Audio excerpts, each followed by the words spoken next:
with the resources they need to protect our service members and international shipping lanes, and will help Israel defend itself from vicious attacks from Iran, Hamas, and other violent groups. Just as importantly, it will provide critical humanitarian aid to Palestinians caught in the crossfire.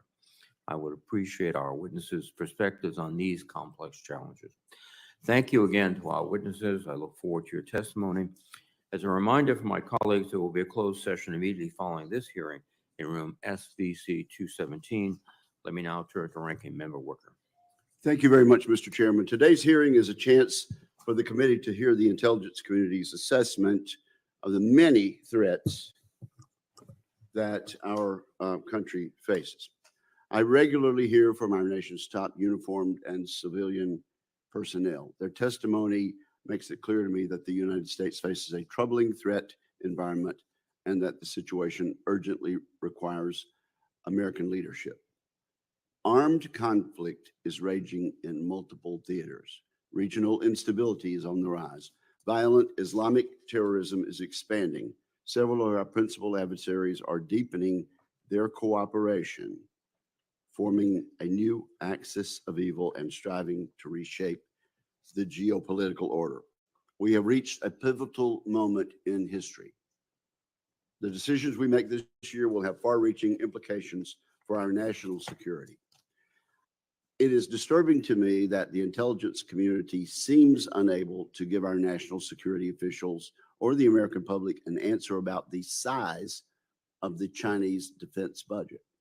That said, we do know that our principal adversary, Communist China, has announced another 7.2% increase to its defense budget for 2024. I would like our witnesses to articulate a plan for how they will answer this question, a plan that involves more than one full-time analyst working on the problem, as is currently the case. No matter the exact size of the Chinese budget, we see with our own eyes, in public and in classified settings, the scope and scale of the Chinese military modernization.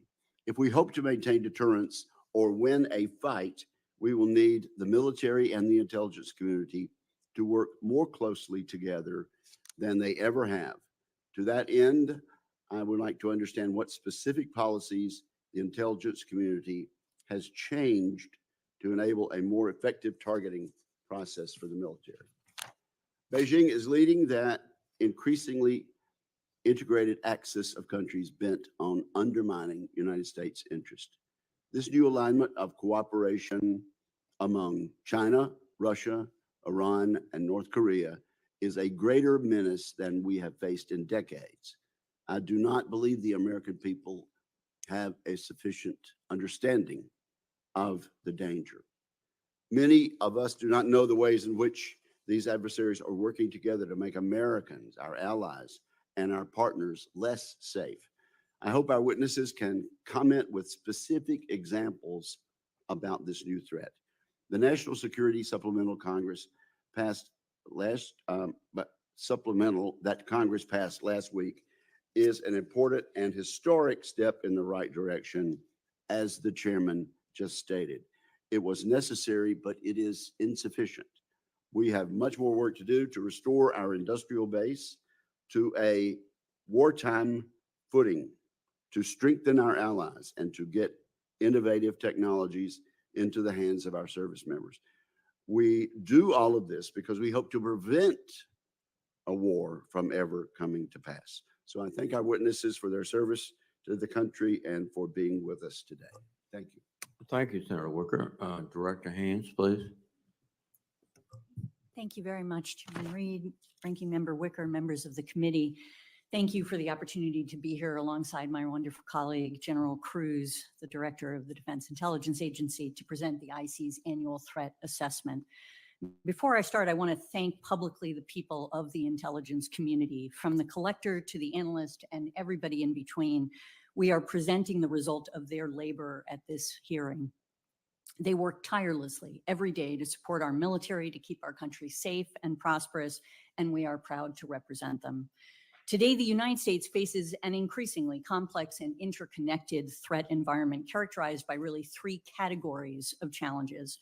The first is an accelerating strategic competition with major authoritarian powers that are actively working to undermine the rules-based order and the open international system, which the United States and our partners rely on for trade, for commerce, and for the free flow of information. And the second category is a set of more intense and unpredictable transnational challenges, such as cybersecurity, terrorism, climate change, narcotics trafficking, and health security that often interact with traditional state-based political, economic, and security challenges. And the third category is made up of regional and localized tensions, including those that have erupted into full-blown conflicts, with far-reaching and at times cascading implications, not just for neighboring countries, but globally. And all three categories are affected by trends in new and emerging technologies, environmental changes, and economic strain that is stoking instability, making it that much more challenging for us to forecast developments and their implications. And the report we have issued goes through the threats we see in all three categories as they intersect with these key trends, giving you a sense of the IC's baseline assessments of the most pressing threats to U.S. national interests. But rather than attempt to summarize the report here, I'll just touch on some of the issues that I know are top of mind, starting with the PRC's outlook this year, then provide a brief update on Russia's invasion of Ukraine, the conflict in Gaza, and the scale and scope of cyber attacks that we're currently monitoring. With respect to the PRC, President Xi and his senior leadership expect some degree of future instability in the bilateral relationship with the United States, and they continue to believe that the United States is committed to containing China's rise and undermining the party's rule, but they also perceive value in projecting stability in the relationship this year, particularly from a domestic economic perspective, which is their main priority. We assess that the PRC's leadership recognizes the productivity, debt, demographic, demand challenges that China's economy is facing, but rather than looking to stimulate consumer spending or adopting more investment-friendly approaches, President Xi appears to be doubling down on a long-term growth strategy powered by manufacturing strength and technological innovations that will almost certainly deepen public and investor pessimism over the near term. And President Xi is counting on China's investments in technologies such as advanced manufacturing and robotics, artificial intelligence, and the high-performance computing to drive productivity gains and spur growth in the future. Yet he is increasingly concerned about the United States' ability to interfere with China's technological goals. Consequently, PRC leaders modified their approach to economic retaliation against the United States over the last year, imposing at least some tangible costs on U.S. firms. And we remain of the view, though, that in the coming months, they are likely to limit the level of economic retaliation they engage in order to avoid the domestic costs of such actions. In particular, the significant decline in foreign direct investment in China, down 77.5% in 2023, is likely to prompt the PRC to be more measured in their responses absent an unexpected escalation by the United States. And rather than engaging in direct economic retaliation that might result in such negative domestic economic consequences, the PRC's tactics are evolving to promote an increasingly sophisticated exploitation of loopholes, avoid detection, engage in stockpiling. Moreover, the PRC also remains focused on achieving its regional and global ambitions, which warrants from their leadership's perspective a strategy that boosts China's indigenous innovation and technological self-reliance, supports efforts to acquire, steal, or compel the production of intellectual property and capabilities, and controls critical global supply chains that provide the leverage to achieve certain geopolitical outcomes to their advantage. And furthermore, given its ambitions, Beijing will continue to use its military forces to intimidate its neighbors and to shape the region's actions in accordance with the PRC's priorities, most obviously in relation to Taiwan as the PRC presses for unification. And we expect the PLA will field more advanced platforms, deploy new technologies, grow more competent in joint operations, and seek to strengthen their nuclear forces and cyber capabilities while also seeking to divide us from our allies in Europe and in the Indo-Pacific. In the meantime, China is working to develop its own form of multilateralism while deepening its relationship with Russia and Iran in particular. In fact, China's provision of dual-use components and material to Russia's defense industry is one of several factors that tilted the momentum on the battlefield in Ukraine in Moscow's favor, while also accelerating a reconstitution of Russia's military strength after their extraordinarily costly invasion. When it comes to Ukraine, we assess that President Putin thinks that domestic and international trends are in his favor. Russia is making incremental progress on the battlefield with the potential for tactical breakthroughs along the front lines in areas such as Donetsk and Kharkiv. And publicly, Putin touts his ammunition and missile production capacity in contrast with what he portrays as significant US, European, and Ukrainian limitations. He likely views his position based on Russia's economic trajectory, rearmament efforts, and his political staying power as advantageous compared with the challenges facing the Ukrainians, including the hard fight here and in Europe for continued support for Ukraine. Like Ukraine, Putin has for months indicated a willingness to enter into talks with Ukraine and the United States about the future for Ukraine, but without any indication that he is willing to make significant concessions. Putin's increasingly aggressive tactics against Ukraine, such as the strikes on Ukraine's electricity infrastructure, are intended to impress on Ukraine that continuing to fight will only increase the damage to Ukraine and offer no plausible path to victory. By targeting critical infrastructure, Moscow aims to create logistical hurdles that impede Ukraine's ability to move forces and supplies to the front, slow Ukrainian defense production, and build pressure for Kyiv to consider pathways out of the war, including through negotiations. And these aggressive tactics are likely to continue, and the war is unlikely to end anytime soon.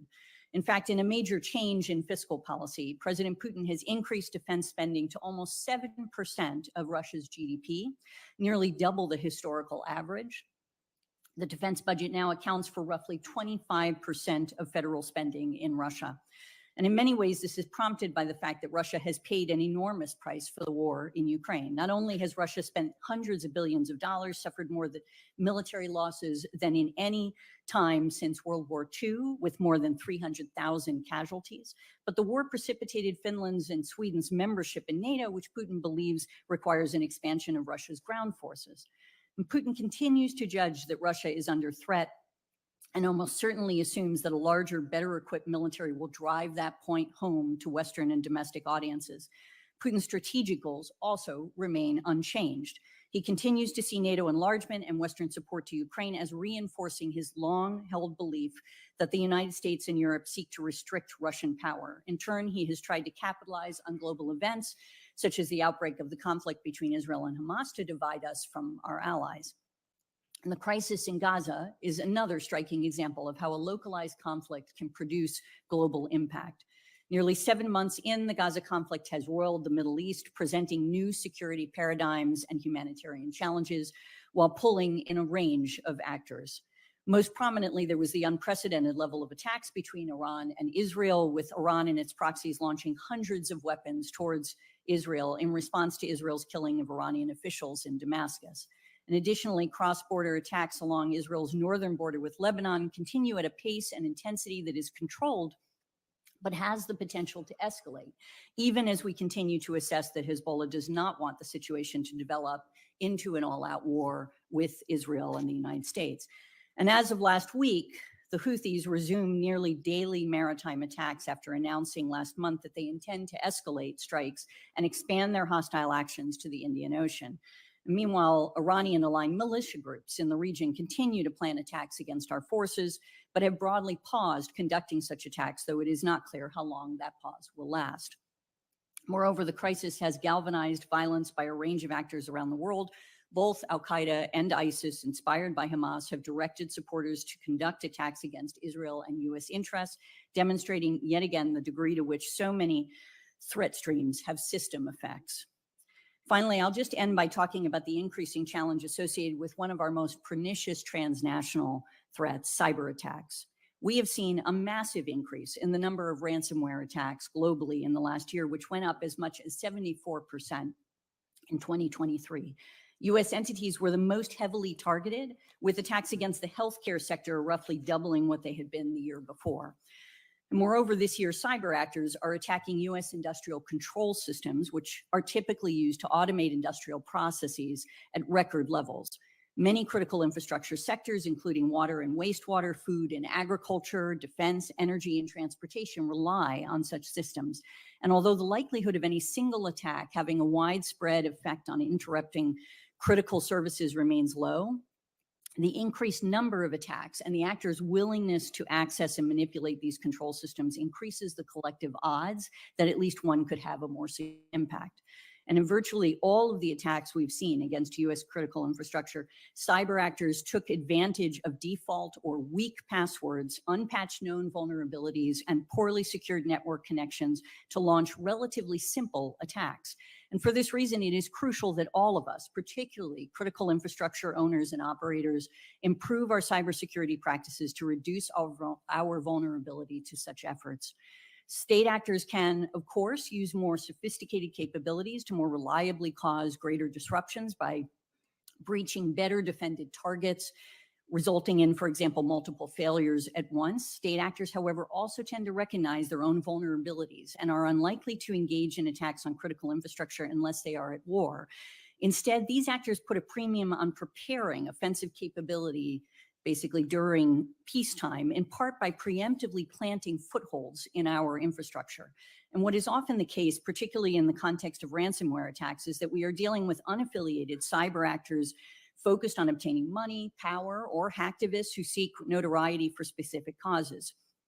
And there are, of course, so many threats and scenarios that I haven't covered in my opening remarks, but I hope we can do so when we get to your questions. And most of all, thank you for your support for the intelligence community's work and also for the work on 702 reauthorization. We very much appreciate it. Thank you. Thank you very much, Director. General Kruse, please. Chairman Reed, Ranking Member Wicker, and distinguished members of the committee, thank you for the opportunity to join Director Haines in presenting our assessment of the global security environment. I'd like to streamline my opening comments this morning, first by echoing the DNI's overall assessments in her remarks, as well as her thanks to the men and women of the intelligence community. The Defense Intelligence Agency alone has officers in more than 140 nations around the globe, and we are joined by thousands more from across the 18 members of the IC. And with your support, they are world-class in their commitment and their results. And it's a privilege to represent them and their work before the committee. The national security arena's complexity, trajectory, and rate of change is perhaps the highest and most consequential we've seen in several decades. How we respond matters, and our level of innovation, focus, and integration must equal or outpace that of our adversaries. In this vein, I would offer three overarching themes beyond what the DNI has already mentioned that are the most concerning to me as the Director of the Defense Intelligence Agency.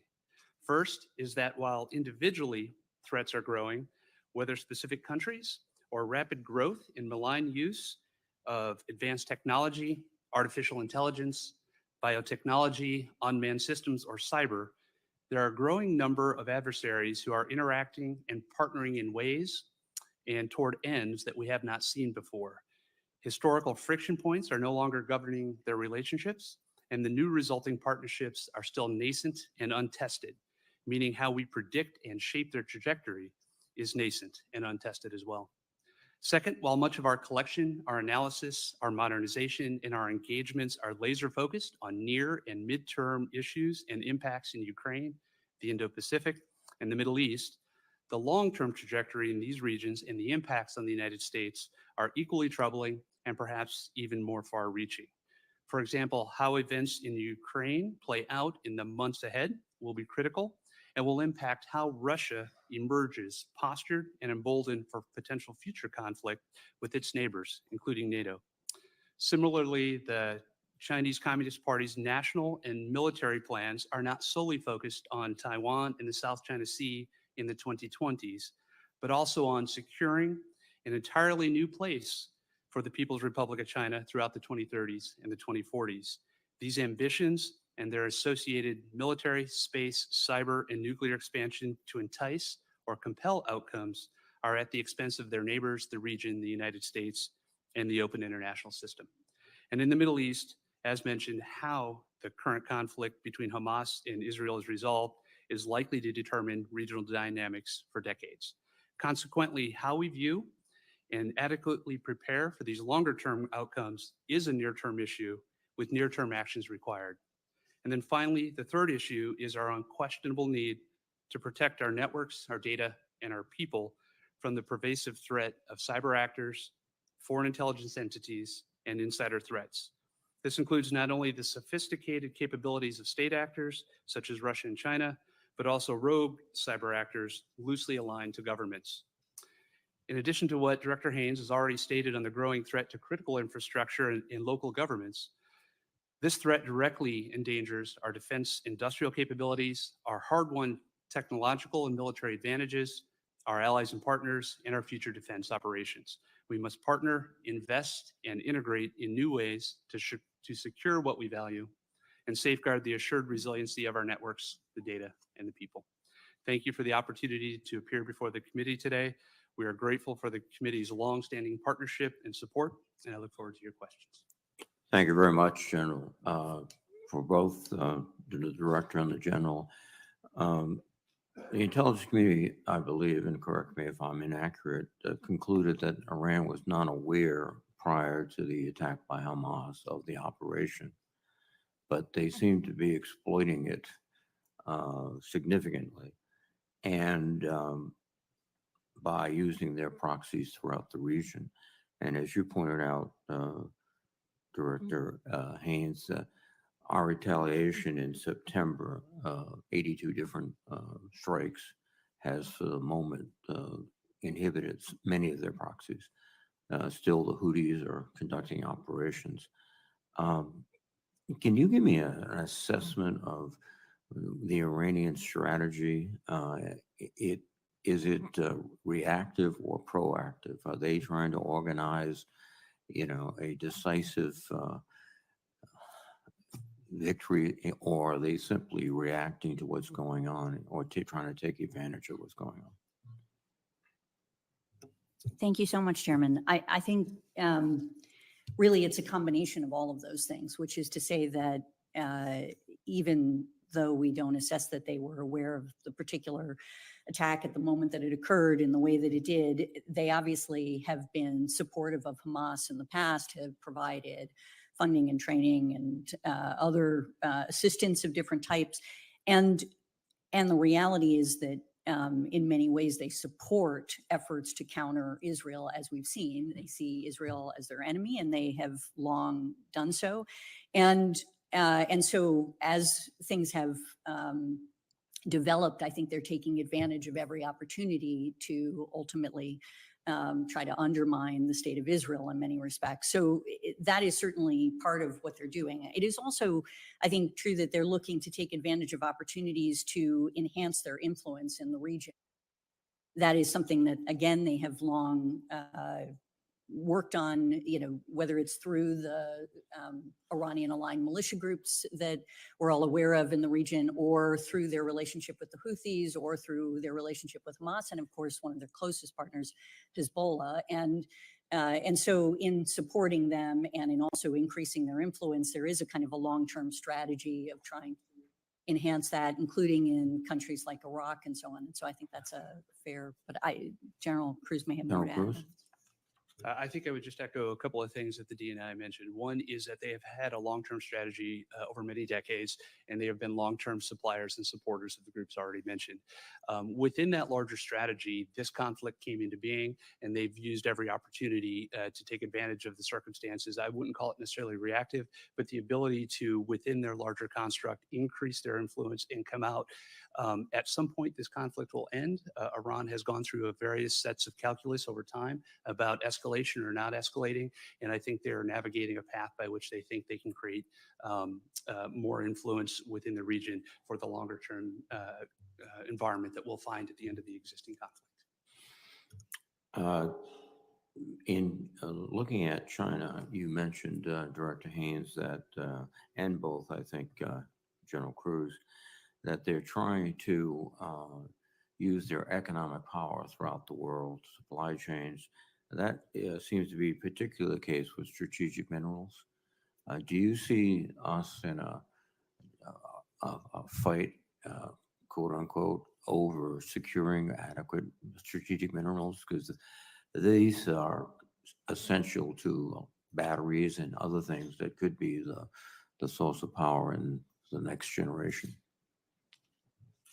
Yes, absolutely. I mean, I think one way to think about this is as follows. They have used rare earth elements and critical minerals as a leverage point for achieving geopolitical outcomes in different spaces, because I think they both recognize their capacity with respect to mining and processing is significant, and it gives them the ability to sort of move forward on a plan for how do we control the global supply chains in these areas, and recognizing that these are incredibly important to the prosperity of many economic, futures for different countries. And moving forward, they've seen the ability to use that again as a leverage point. And what we've seen in this area, and I think there's sort of history is a useful lesson in this, which is to say that they have actually passed laws that, from dating back decades now even, for being able to control the rare earth elements. And we saw them actually use this first, I think, in the context of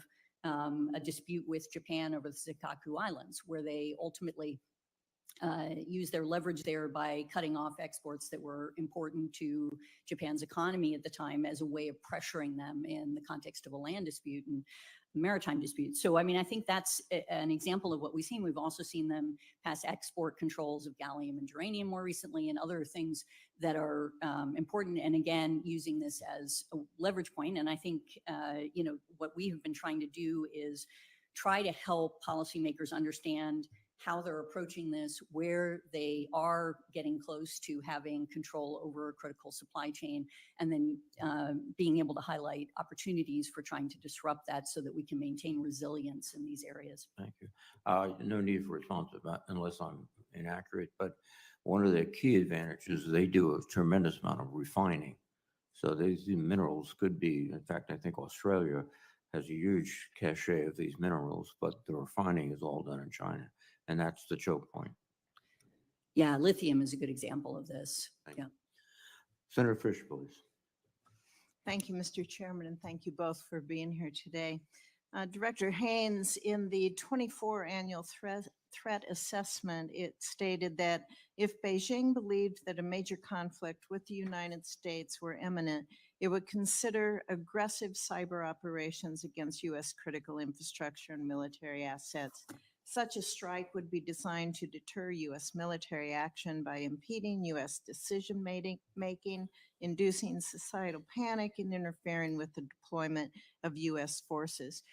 In your opening comments, you mentioned how Chinese cyber actors are currently working to disrupt and destroy some of our critical infrastructure, putting things in place for future possibilities of using that. In this setting, can you provide us with any examples of this type of malign cyber activity? So, yes, I think just to be precise, but I think consistent with what you just said, what we see is both China and Russia effectively trying to pre-position themselves in ways that would allow them to conduct those kinds of attacks, not actually yet necessarily engaging in those attacks. And obviously we can discuss this further in a closed session. And I can get back to you. I think we do have one or two examples that we've declassified of where they've tried to produce such footholds essentially in infrastructure. So Okay. I'll do so in a follow-up. Okay. Does the intelligence community work at all with our utility companies and others so that you can increase awareness about the possibility of attacks and how these companies can work with you to help mitigate their vulnerabilities? Yes, we do so largely through, for example, CISA for, cybersecurity related to critical infrastructure. But we are very heavily working with them to ensure that they're able to provide the kind of warnings that you're describing for critical infrastructure across the board. And this is something that we spend quite a bit of time on. And as I indicated, we are seeing this sort of significant increase in attacks on control systems, which is so important to critical infrastructure. So much of our critical infrastructure relies on these types of automated control systems that are vulnerable to cyber attack. But again, what's, sort of working through exactly the attribution chain of where those attacks are coming from is quite challenging, and that's something that we spend quite a bit of time on. And again, as I indicated, so many of those attacks are basically possible as a consequence of just not engaging in good cybersecurity practices, not updating passwords, not doing the kind of work that needs to be done, patching vulnerabilities that we're aware of. We will put out, the government will put out notices essentially about such vulnerabilities, and we really think it's crucial for folks to do those types of cybersecurity practices, because if they did that, it actually would reduce significantly. Right. Over the past several years, we've watched as Russia and China, Iran, North Korea, they are rapidly expanding and modernizing their nuclear arsenals. They're also developing some really dangerous new capabilities that they can strike the United States with, and it really can happen without much warning. Do we have any idea, General or Director, on how large stockpiles that these countries have, and or also what their intention is in future production? I think in this setting, I would say, yes, we have a great, insight into a handful of the countries with good precision. There's a few countries where we have some ranges, and in the closed session, we'd be happy to share those with you, as well as their likelihood of delivery of those to the continental United States. Right now, the United States provides a nuclear umbrella to our allies. They are dependent upon that, and I believe it limits nuclear proliferation around this world because of the confidence that our allies have in our umbrella that we provide them. Do you worry about our allies losing confidence in our ability to provide them with a strong deterrence when we see our adversaries continue to build at a breathtaking pace their nuclear capabilities? I'll start. I mean, I think you're absolutely right that the nuclear umbrella that we provide is intended to ultimately counter proliferation of nuclear weapons, and whether or not we're seeing a degradation in our allies' confidence that we will be there in these circumstances, given the thing is, I would say, like, it's not that I take it for granted, but rather that I think it's something that we have to continue to be very vigilant in working with our allies to ensure that they continue to have confidence in that nuclear umbrella in certain circumstances. I think there's been a fair amount of discussion about whether the Republic of Korea, for example, is particularly concerned, and given what they're seeing from the North, and whether or not they continue to have confidence in us being able to provide that nuclear umbrella versus their own particular, whether or not they should in fact engage in their own nuclear program. But our assessment at this stage is not that they are, pursuing that at this point, even though we recognize it's an area of public conversation. And I would just echo that, having been assigned in the Indo-Pacific many times, so that's really some of the adversaries who present the threat, and then some of our allies who engage in the dialogue with us, is that they will occasionally, when we see a change in stockpile, have a great conversation with us. And what you'll see is that as long as we continue that dialogue, they are confident in the U.S. nuclear umbrella. And I would offer, as we think through this, sometimes it is not just the capacity, an increase in the numbers don't change the nuclear umbrella that the U.S. provides. It's really only when you get to changes in capabilities, and every conversation that we've had to date have been good, constructive conversations, and those will just continue. Thank you. Thank you, Mr. Chairman. Thank you, Senator Fisher. Senator Shaheen, please. Good morning. Thank you both for being here. During the New Hampshire primary back in January, we had a domestic actor who used artificial intelligence to voice clone President Biden's voice and to target voters in a robo-scam in New Hampshire. Your threat assessment talks about how Russia is contemplating using electoral outcomes in 2024 to affect Western support for Ukraine.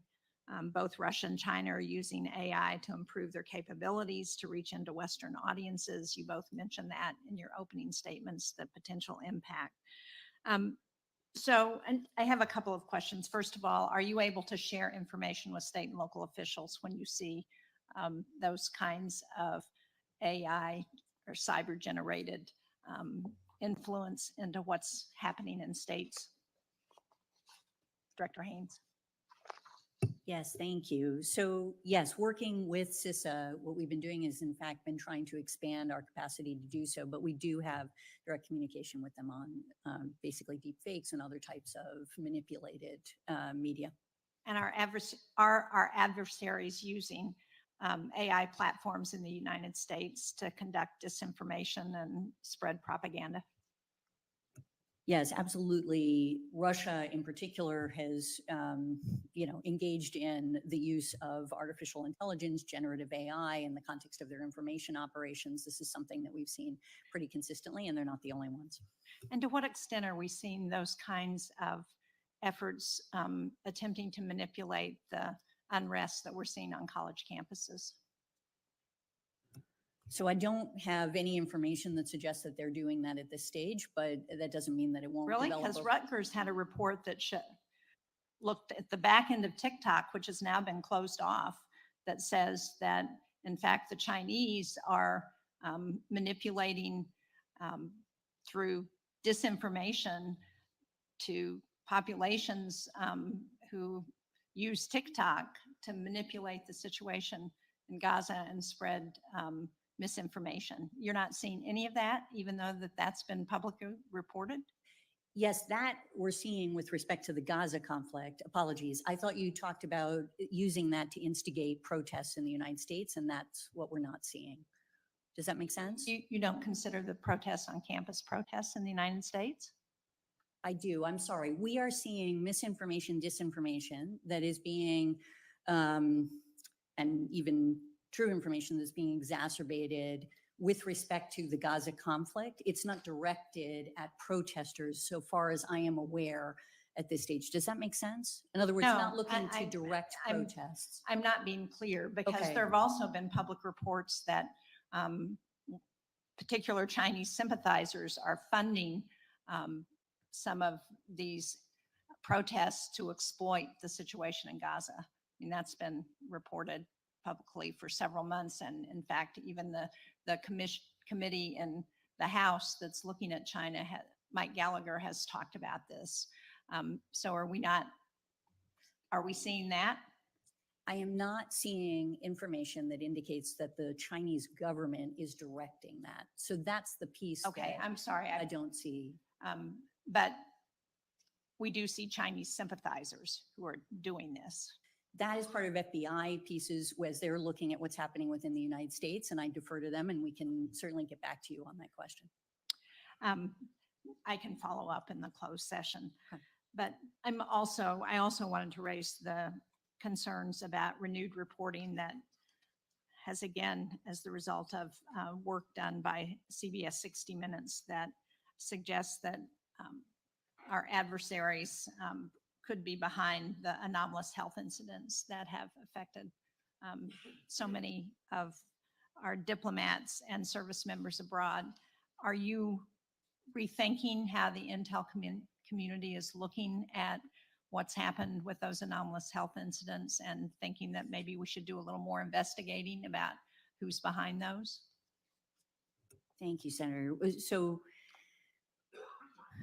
we absolutely are continuing to investigate what's happening with anomalous health incidents. And we identified in our last, which is now a little over a year ago, intelligence community assessment, a whole series of gap areas that we have to continue to work to ensure that we're collecting intelligence, making sure that we are, in fact, closing those gaps so that we can be more confident in our assessments, but also to determine whether or not they undermine any of the basic assumptions that we make in those assessments. And so that has been a continued process and will continue as a process. And there's no question that we all see this as a very important and, priority for the intelligence community. When we went back, obviously, after the 60-minute show, we said, is there anything here that changes our assumptions, our assessments? Our analysts took a very close look at it. The vast majority, they say they had already actually known before the intelligence community assessment was issued, but there were new things since the intelligence community assessment that had come in, and they still have not changed their basic assessments at this point, which is essentially that some elements think it's very unlikely, some think it's unlikely. They have various degrees of confidence as to whether or not a foreign actor is behind AHIs, but that is something that we just have to continue to work at in order to make sure that we in fact have that right, and moreover that there isn't some further information that would be useful to us in understanding what is causing these. Well, thank you. I appreciate that, and I hope you will report back to the committee. Thank you, Senator Sheen. Senator Rounds, please. Thank you, Mr. Chairman. Thank you to both of you for your service to our country and for your testimony here today. We live in what is perhaps the most complex, if not most dangerous, threat environment this nation has had to deal with since World War II. Accurate intelligence assessments are crucial to our success in navigating these challenges. Director Haines, your annual threat assessment points out the persistent threat of malign influence operations that are being conducted by Russia, China, and Iran. A host of our systems and platforms critical to our national security operate on the 3.1 to 3.45 gigahertz band of the spectrum, or the lower 3G band. I know we're going to get into the weeds a little bit on this, but I just want to get for public understanding the seriousness of this particular issue. Are you aware of any or of the Chinese efforts to encourage other nations to build out their 5G infrastructure on the 3.1 to 3.45 gigahertz portion of the spectrum?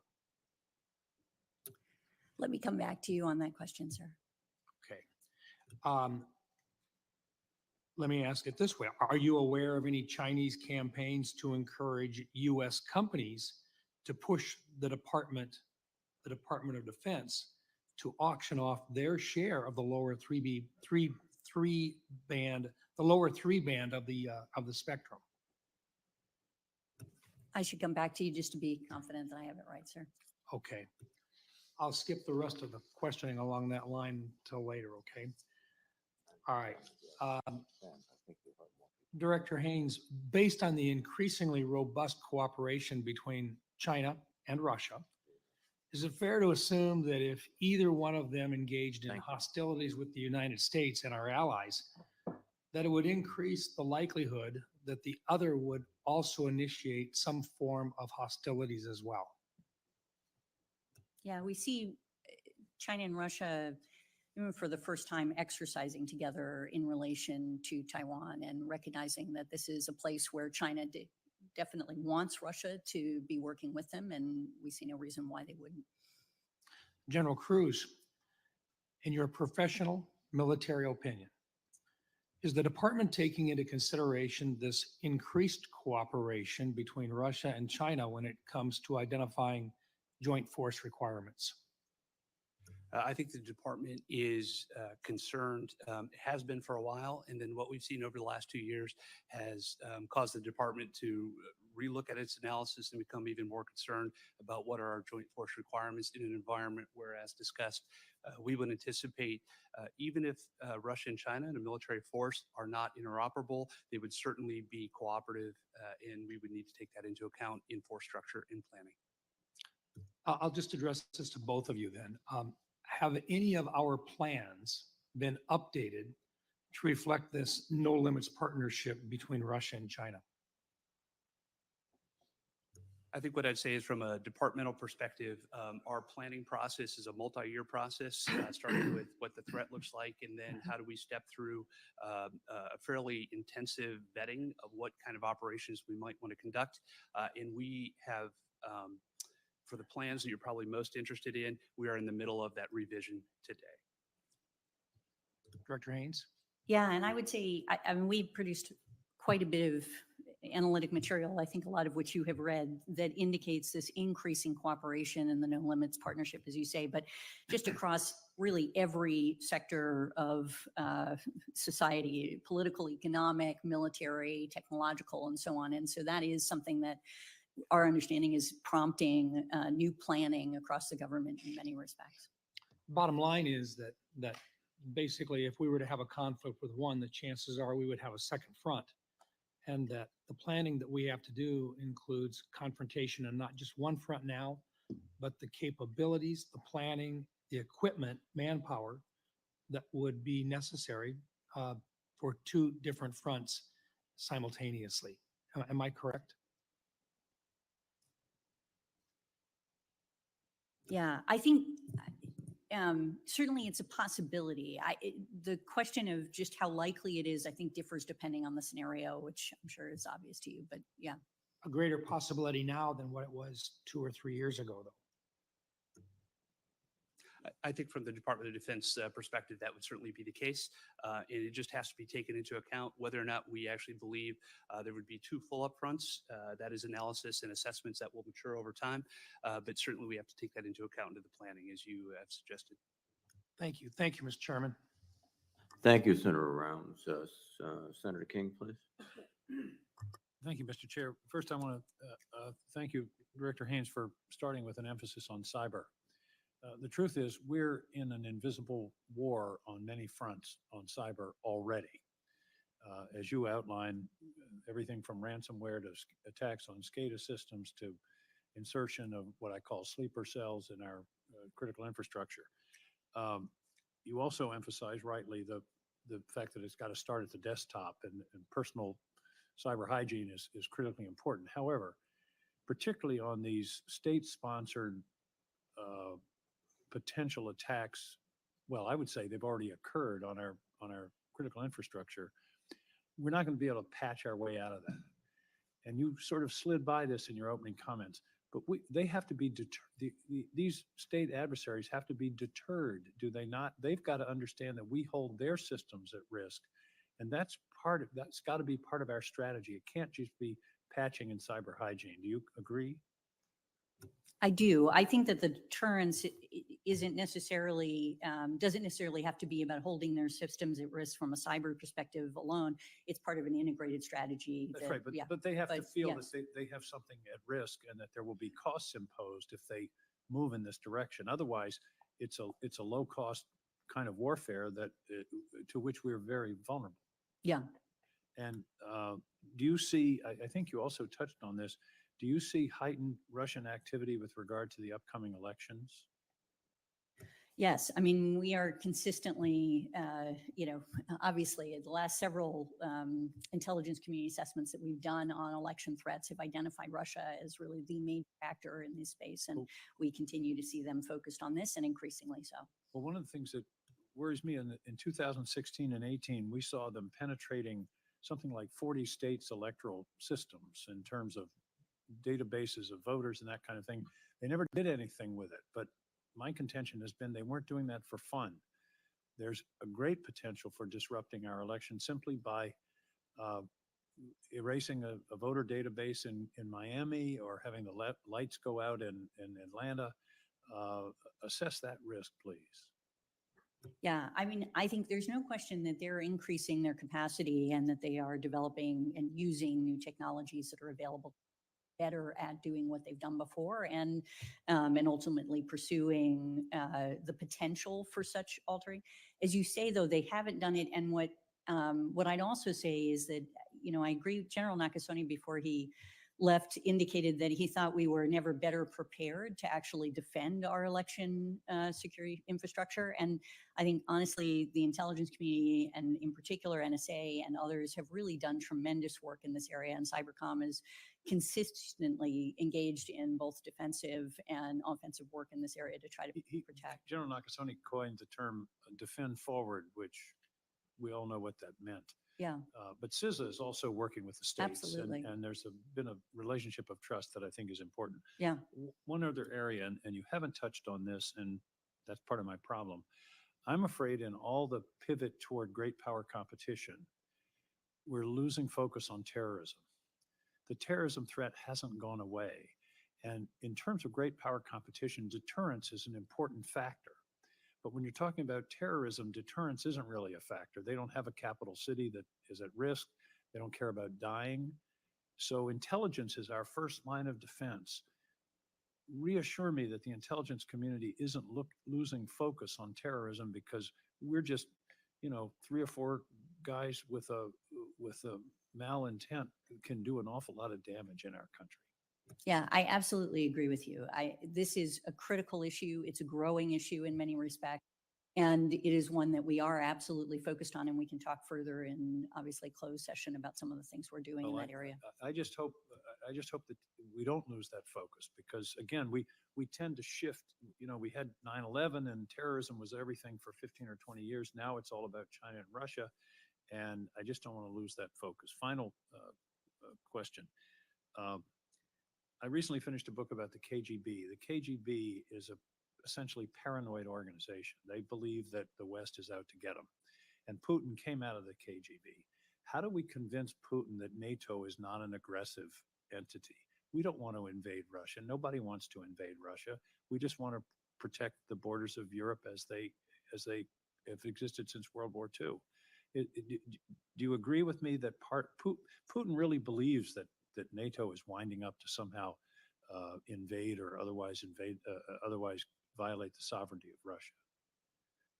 Yes, I do agree with you that there's a certain paranoia associated with this. And there is, as I indicated in my opening remarks, Putin really does believe that the security of his country is at risk on some level.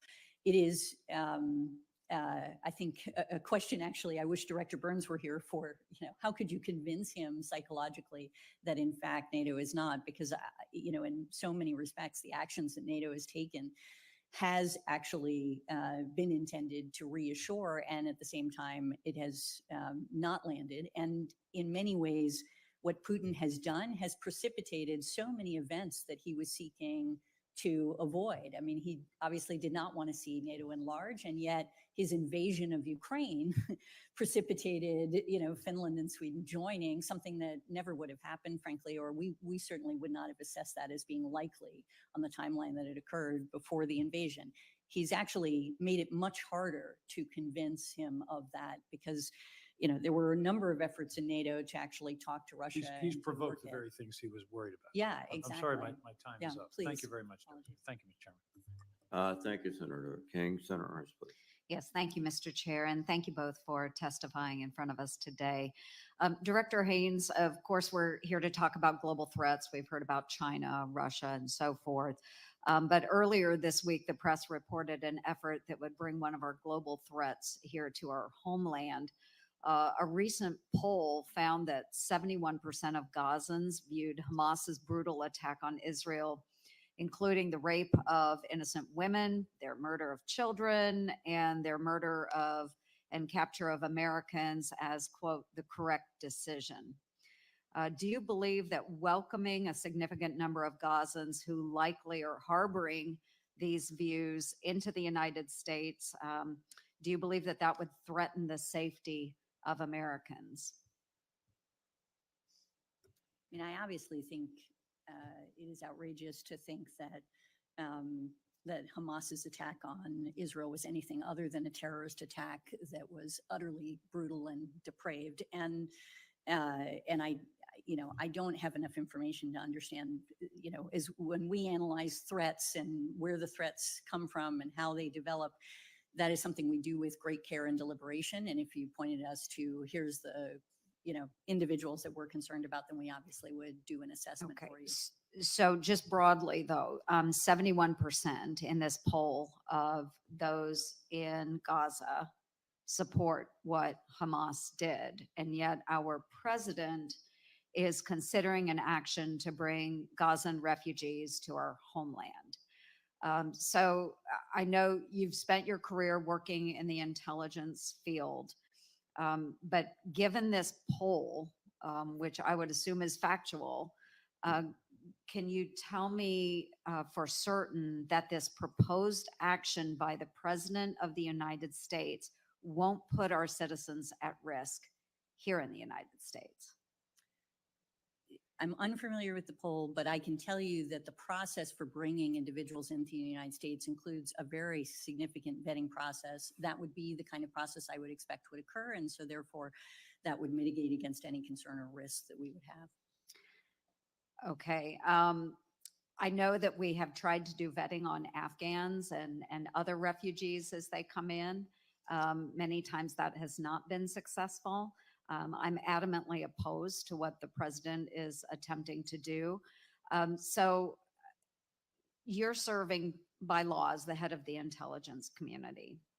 And so you're saying basically under oath that you're really unaware of any risk that might pose to our citizens? Sorry, what I'm saying is that if there's a process for bringing people into the United States, I'm familiar with that process, and that process is intended to mitigate against any risk of security, and that's something that I would feel confident about. Okay, thank you. I'd like to pivot now to Hamas's backers, the Iranian mullahs.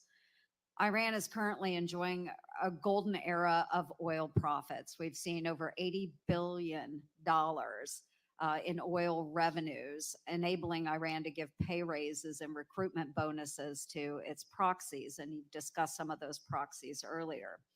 And these revenues come from sanctioned transactions, but the enforcement of the sanctions remains non-existent. Do you agree, yes or no, that the decision not to enforce sanctions has directly led to the death of U.S. citizens?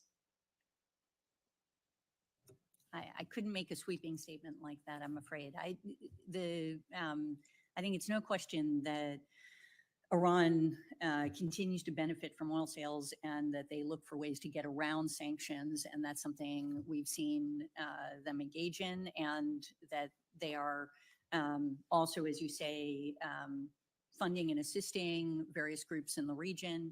I think it's also the case that, frankly, the Iranian economy is in deep trouble right now and is actually suffering significantly. It's been one of the challenges that they're facing. But beyond that, unless I'm faced with a particular scenario that we can assess for you, then we would obviously do that. Well, what I would say is that they do back Hamas. We know that they back Hamas, and I wouldn't even say they're trying to get around sanctions because we just don't enforce them. So there's open trade of Iranian oil. We, as the United States, have these sanctions. We don't enforce them. So a good deal of their profits, of course, will go to support these proxies. And Hamas has killed Americans. They killed Americans on October 7th. They have held 8 Americans. 3 we know are confirmed dead. They're still holding 5. So I would say that just in my mind, my estimation is that, yes, they are using the profits to kill Americans. They have done it already. I would like to see additional enforcement of these sanctions, not your area, but certainly it all ties together. So I look forward to visiting more about this, maybe in a closed session, but we have got to do better. And I'm just using this time to make a statement too that I disagree wholeheartedly with what the president is trying to do by taking people out of Gaza and bringing them to the United States. I have seen failures in the vetting process before. I certainly don't want to see those failures repeated.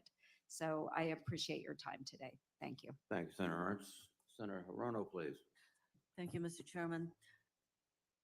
Director Haines, you have acknowledged Russian interference with our upcoming elections. In another area, I am wondering whether the intelligence community was able to identify Russia's use of social media to put out messages that the Maui wildfire was caused by government, or that the Maui community should not trust FEMA.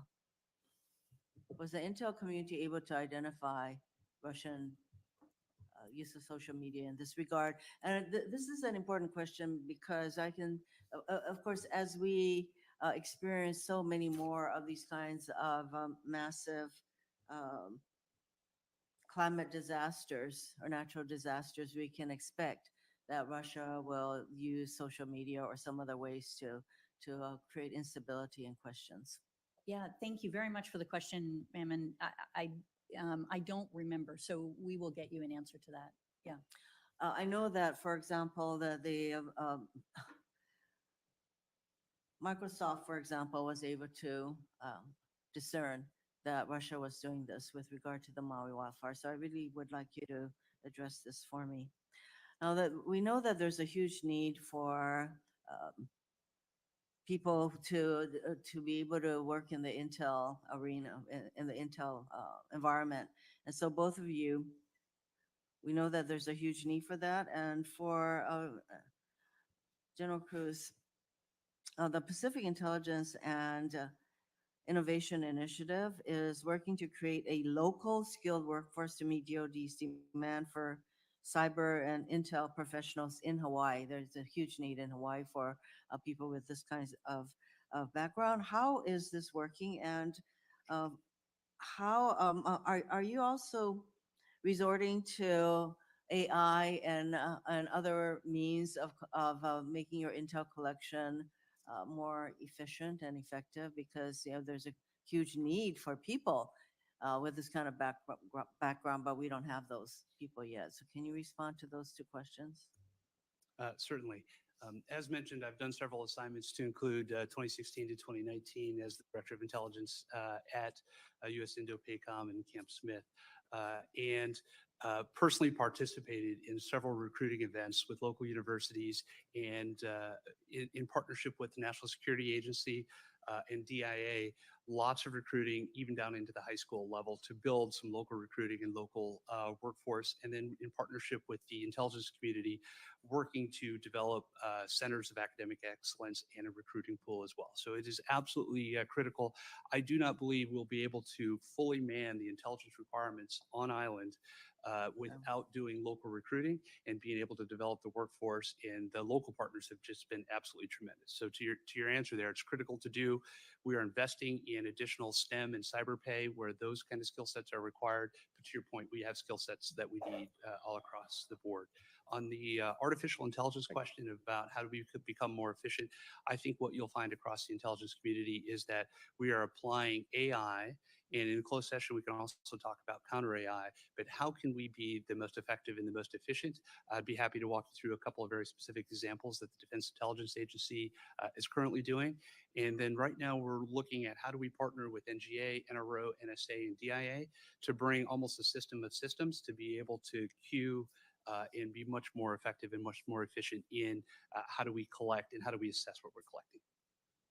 Thank you. Director Haines, you acknowledge that we have critical infrastructure in the private sector, i.e. our electrical grids that are subject to cyber attacks. And you noted that you spend quite a lot of time in this area talking, I suppose, with the state people and the private sector who provide these kinds of grids.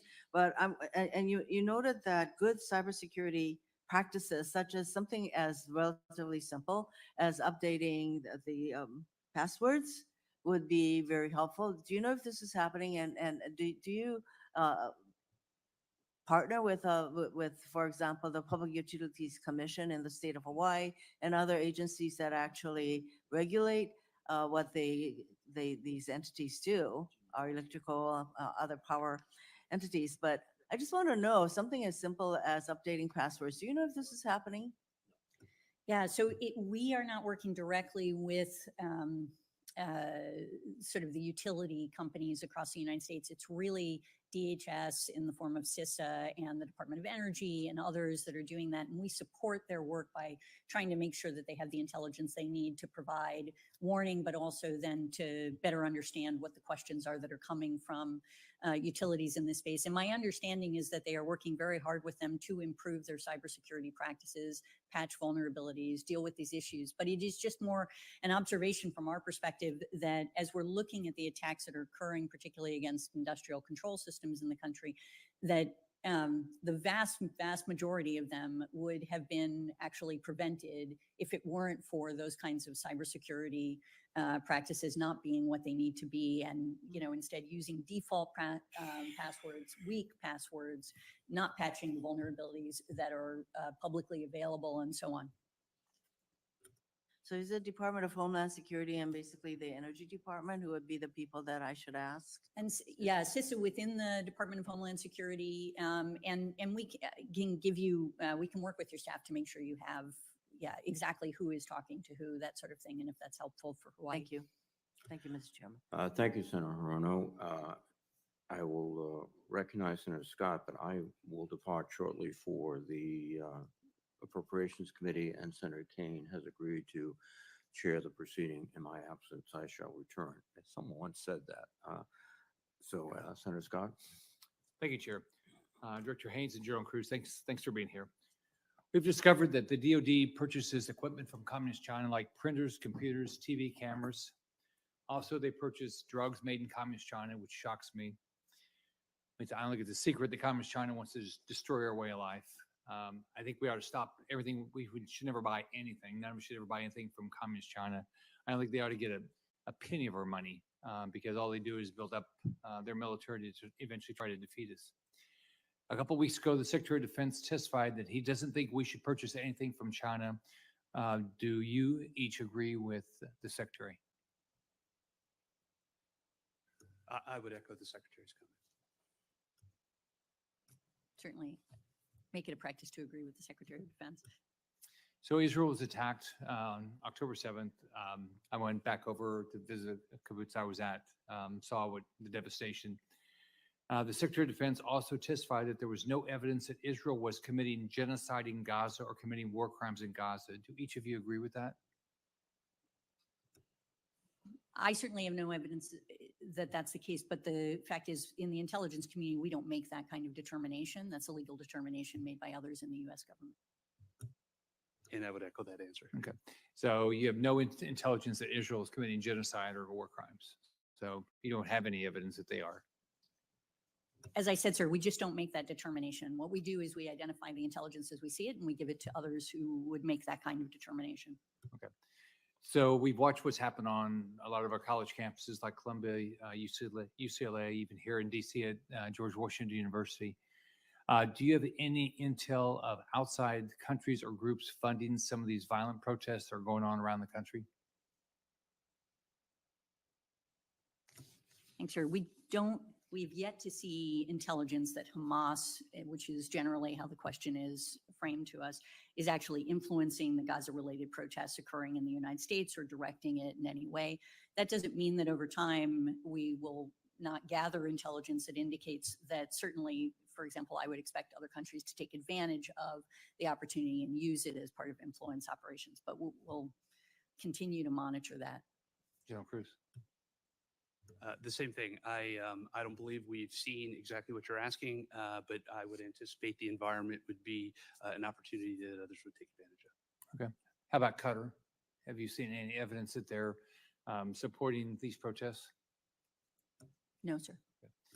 A couple weeks ago, the head of Space Command asked him a question: if 12 of our satellites were destroyed and all the debris was up there, how much of an impact would it have on the rest of our satellites that we depend on, and how would it impact our ability to defend ourselves?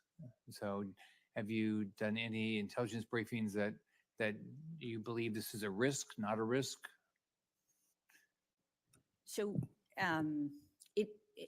this is one of these things where it's so case dependent. In other words, just having debris in space is always a problem, and one that obviously, ultimately allows for the potential damage of not just national security interests, but also commercial and other interests that are effectively facilitated by space. But where the debris occurs makes a difference. And so how much of an impact it would have would matter upon where it is, what other satellites are in the region, what satellites have been destroyed, for example. All of those things are important. And we can talk further in closed session, I think, about some of the modeling that we've done that might be helpful to you. General Cruz? I would just add the other part of the calculus there is which 12 satellites in this scenario would be taken out, and that there's a capability reduction that is also a decrement that we'd be very much concerned about. But purely to the debris question, I agree there's been some modeling done that we could discuss. How big a risk do you think it is on ingredients in our drugs from China for our military? Either of you? I don't know that I know enough about that topic to be able to speak on that, and I'd be more than happy to work with our analysts to see if we have an answer for you that would be useful for you. Does it surprise you guys that so many of the ingredients in our drugs are coming from China when they're at the same time trying to kill Americans through fentanyl and everything else, and that our military is still relying on a majority of our I think it's a majority of our drugs ingredients are coming from China. I don't believe that I'm surprised by how the market has developed over years and decades, and then where we find ourselves today. As the environment wants us to withdraw, there is a supply chain that we will have to modify, to implement the policies you're talking about. But certainly, you've accurately described how the market has developed and how our supply chains currently work. Okay, thank you. Thank you, Senator Scott. Good to see you both. I want to just acknowledge some amazing work that the U.S. military has done in two very challenging contexts recently. The U.S. effort to support Israel together with other nations during the attack from Iran was truly a superb operation. And I don't think that kind of thing happens by accident or by chance. It demonstrates an awful lot of training, an awful lot of capacity, an awful lot of cooperation. And had we not been successful in that, the level of escalation that we might have seen in the region, the damage to Israeli cities, communities, people, the likely escalation thereafter could really have been devastating at a very critical time where the last thing we need is escalation in the Middle East. And so I just, at a hearing like this, I want to acknowledge the great service of U.S. military in forming together with Israel and other nations a defense against the Iranian attack. And second, the work that the U.S., primarily the Navy, but not solely the Navy, has done in the Red Sea to repel attacks by Houthis against commercial ships, military ships, again, in tandem with allies, but most of the work is being the hard work, the kinetic hostile fire is being taken by U.S. military has been truly remarkable. And the remarkable thing, and I know this has got to keep you guys up every night, is when we are sitting there in the Red Sea and absorbing incoming over and over and over again, we have to have 100% success rate. It can't be 98, can't be 99%. My understanding is it's been 100% up to now. I don't want to jinx it, and we've been as close as 3,000 yards from striking a U.S. ship that we were able to take down with a Gatling gun. Some use of missiles has enabled us to take down incoming missiles or drones at further distance, but 3,000 yards is pretty close. And we've got a lot of Virginians on those ships in the Red Sea. And I know other members here have sailors from their states there too. So I want to start with that. And that, it takes a lot of work to get to that. I mean, the development of the Aegis system goes back decades and good intel and using the intel well, both to defend, but also to strike positions in Yemen that could do damage. I mean, I just want to express appreciation. I do want to focus on the Red Sea. And so let me begin with Director Haines. What does the IC assess about the Houthis' continuing threat on commercial shipping, and how long is that threat likely to remain active? Yeah, so our assessment is essentially that it is going to remain active for some time. It is in part because Abdul Malik, the leader of the Houthis, continues, we think, to see domestic political advantage for some of the actions that he's taking, that he is interested in kind of burnishing his regional reputation, and he has seen this to be adding to that in many respects. And that they continue to indigenously produce a fair amount of UAVs, other weapon systems, and so on. And of course, are also getting assistance from the Iranians in this respect. And that neither of those things are likely to change in the near future. Now, that doesn't mean that the strikes that the Department of Defense and the coalition with our allies have taken haven't had impact. They have, but it's been insufficient to really stop the Houthis from going down this road. And What- so that is sort of our. What's your assessment about if there were to be a ceasefire in Gaza? What's the likelihood that the pace of attacks would significantly reduce?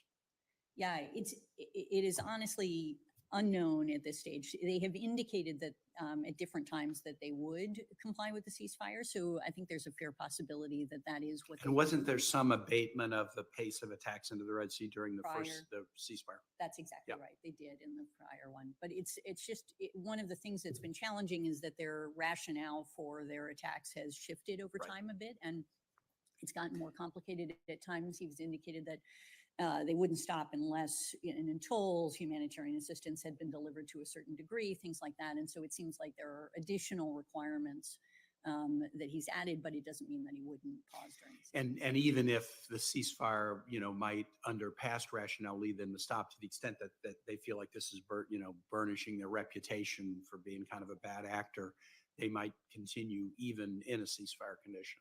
Yeah, it's possible. Last question. Why aren't more allies and members of the coalition helping the United States and actually taking military action against Houthis who are targeting their ships? I mean, we're protecting commercial ships of other nations. The number of nations that are participating in the military activity seems small to me. Why, how should I understand that? Yeah, I mean, I'll start, and General Kruse may have more to add here. I think a number of them really are trying to help in any way that they can, and we've seen it come in different forms, and I would really defer to the Department of Defense in terms of the degree of it, but let me. How about a quick answer since I'm over my time, General Kruse? Sir, I think I would just add that to the DNI's point, many of them are contributing in other ways, and there are important ways. And while there's few that might be doing defense in the Red Sea, specifically, they're doing things that we actually count on, and we appreciate the partnership, but would welcome anyone else who would want to participate. Senator Cotton. Senator Ernst raised the media reports that suggest President Biden may admit Gazans to this country as refugees. I agree with her. I think that would be insane. There's a reason why Egypt won't let them in, and Egypt is right on their border and speaks their language and has a vested interest in protecting itself from threats from Gaza. If they won't let them in, I don't think the United States should let them in either. But I want to focus now on the actual threats from the crisis at our southern border of actual migrants who've crossed in this country already. Director Haines, FBI director, recently said the terrorist threat level that we're contending with right now is at a whole other level. Do you agree with Director Ray's assessment? Yes, I think it's just absolutely the terrorist threat level is of grave concern, and we can obviously have discussions in closed sessions about what that means. But so I would agree with that. How many illegal immigrants on the terror watch list have been caught at the southern border this year?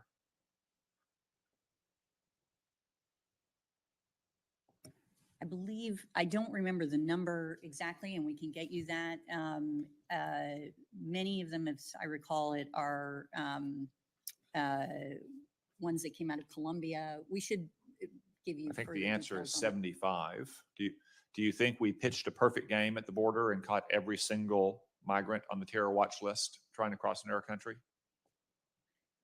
No, but being on the terrorist watch list, meaning that if there is known or suspected terrorists or there's information that they may have had contact with, doesn't actually mean that they are all. Okay, in how many fact- terrorists have tried to cross the southern border during the Biden administration's tenure?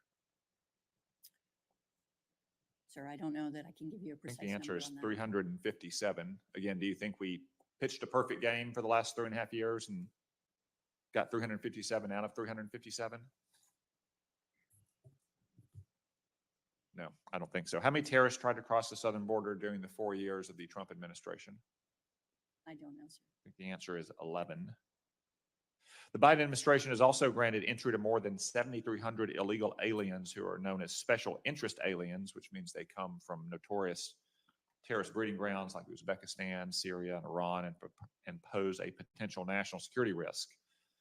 That number was based on data collected before Hamas's October 7th atrocity against Israel. Since then, do you think that there may be an even greater surge of Islamic extremists trying to cross our open southern border? Can you repeat the question, sir? The Biden administration had granted entry to more than 7,300 illegal aliens in the special interest alien category from places like Uzbekistan, Syria, and Iran. And that number came before the October 7th atrocity in Israel. Since then, do you think there might have been an even greater surge in Islamic extremists trying to cross our open southern border? We haven't seen Hamas directing essentially folks or others in the region to come into the United States to engage in attacks from the Gaza conflict. That doesn't mean that obviously this isn't something that could develop over time, but we're not seeing that related to the Gaza conflict, if that's sort of the Last heart of it. year, Customs and Border Patrol officials in San Diego issued an internal intelligence notice titled "Foreign Fighters of the Israel-Hamas conflict may potentially be encountered at the southwest border." So CBP certainly expects Islamic radicals will try to exploit the border. Do you think We're trying that to- report is excitable and exaggerated? No, I think it's absolutely, appropriate to be vigilant on these issues. And as we've talked about in the context of the Gaza conflict, we've seen that galvanize, in a sense, different terrorists around the world in different ways. And so I think we're just trying to be as careful as we can. We just haven't seen. Okay. the kind I of would turn to direct China attacks. briefly here. Last week, Secretary Blinken on his ballyhooed trip to China said that China is, quote, overwhelmingly the number one supplier for Russia's war against Ukraine. Do you agree with Secretary Blinken's assessment? There is no question that the dual-use material that's coming from China is having an Is enormous is China impact. overwhelmingly the number one supplier? I mean, they are overwhelmingly the number one supplier to the defense industry in Russia right Okay. now. He also said that those supplies are having, quote, a material effect, end quote, on the war in Ukraine. Do you agree with Secretary Blinken's assessment there? I do. I indicated in my opening remarks that we see their supply is actually one of the key factors that essentially adjusted the momentum on the battlefield in Ukraine. Okay. On March 18th, 2022, 3 weeks after the war started, President Biden had a call with Xi Jinping where he said, do not provide, quote, material support, end quote, to Russia. Otherwise, you and China could find yourself in, quote, significant jeopardy, end quote. That appeared to have gotten Xi Jinping's attention in 2022 if you look at trade data. But over the last year, China has now become what you and Secretary Blinken call Russia's overwhelmingly number one supplier. One of your predecessors as Deputy National Security Advisor says that Joe Biden is now not enforcing the red line he drew in March 18th. Do you agree that President Biden is now refusing to enforce that red line he drew with Xi Jinping in March 2022 about providing material support to China? I don't. Here's the challenge that I think we've encountered, which is basically there was a lot of focus on China not providing lethal support, and what they have done is try to avoid what is characterized as lethal support. In other words, a fully constructed gun or weapon system, et cetera, to Ukraine, and that has been something that they've maintained. But what has happened in the meantime is they provided effectively dual use materials such as nitrocellulose, a whole series of critically important long sort of holes in the tent for the Russia reconstitution of their defense industry.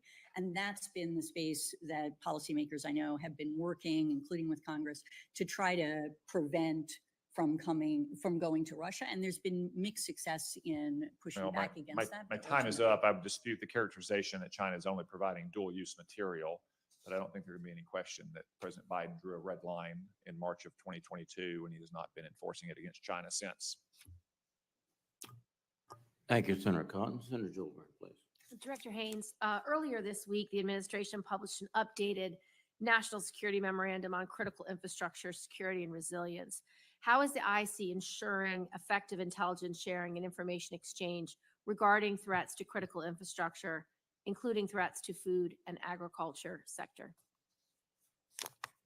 Thank you, Senator. I know this has been an area that you have focused on for quite some time, and we're basically through our our cybersecurity threat integration intelligence center, we have been expanding our support, in effect, anticipating the NSM, but also more generally for critical infrastructure, working with CISA, working with the cyber director, obviously out of the executive branch and across the interagency. And I think it's continues to be an effort in moving across different sectors that are at risk in this area. Given the recent news about avian bird flu have leapt to other animals, can you talk a little bit about, since COVID-19, I've been advocating for a One Health approach to biosecurity that incorporates animal, plant, and environmental health in addition to human health to detect and prevent the next pandemic. Do you believe that the IC is sufficiently equipped to detect and assess the full range of biological threats that can appear in humans, animals, and plants? And how is the National Counter-Proliferation and Biosecurity Center at ODNI supporting this effort? Yeah, I think it would be always an overstatement to say that we can detect everything that would be, ultimately a potential vector for both human and animal concerns. But the fact is we have really expanded and invested a tremendous amount in improving our biosecurity practices, and not just in terms of just, what the National Counterproliferation and Biosecurity Center does in the context of allocating resources for collection to ensure that we actually have what we need in order to be able to identify vectors, but also in doing some really extraordinary modeling for how it is that we can detect when there are outbreaks, what's happening, and how we can manage it, thinking through the analytic structure that we need to build it into a variety of different functional and regional areas that we're managing in these spaces, and supporting, which has been obviously a main effort by the policy community, a broader all of government kind of biosecurity effort in these areas. So I do think we were improved, but I think there's still room to grow. Because what the legislation would do, it would co-locate not only the IC community, but with the agriculture and scientific community so that you're in constant communication on a regular basis. In the same way we do fusion centers for anti-terrorism, fusion centers for cybersecurity, it would be a One Health fusion approach. And I know that's not the exact organization today, but today, are you at least having communications with those sectors to be informed and to get the most up-to-date information possible? Yeah, our director has actually invested quite a lot in improving our communication with non-Title 50 agencies, which is how we think about it, with including the Department of Agriculture and others, so that we can actually have those sorts of conversations. And it's also been supported by the work that our Cybersecurity Threat and Integration Center has done, which is also improving our communication with various non-Title 50 agencies and departments, including, again, the Department of Agriculture, because we see them as one of the major sort of threat potential vectors. Thank you. I think, as you know, the National Defense Authorization Act from 2024 expanded the Cyber Service Academy to allow up to 10% of graduates to serve in the non-DoD intelligence community if that component enters into an agreement with the Department of Defense. Has ODNI entered into discussions with the DoD yet to take advantage of this source of cyber professionals? And have you encouraged non-DoD components of the IC to pursue this talent pool? Yes, absolutely. And I believe we are in discussions, but we have not yet concluded an agreement. Thank you. Thank you, Mr. Chairman. Thank you very much, Senator Gillibrand. Senator Mullen, please. Thank you, Mr. Chairman. Dr. Haines, you had mentioned briefly a little bit about Iran's economy. You want to broaden a little bit more on that? I should get you the facts and figures. I don't have them in front of me, and we'll supply But you that said to it was you. it was in bad shape, right? Yes. I don't disagree that it's probably not in great shape, but would you agree it's in better shape than it was 3 years ago? No, I think we just recently did a piece that really looked at Well, some of the challenges. Ma'am, according to the statistics that study that, actually the GDP for Iran is projected to have a ninth consecutive year by 2029. And in the last 4 years since Biden released the sanctions, they've actually doubled their GDP. In 2019, they were just about 250 billion GDP. In 2020, they had dropped to below 200.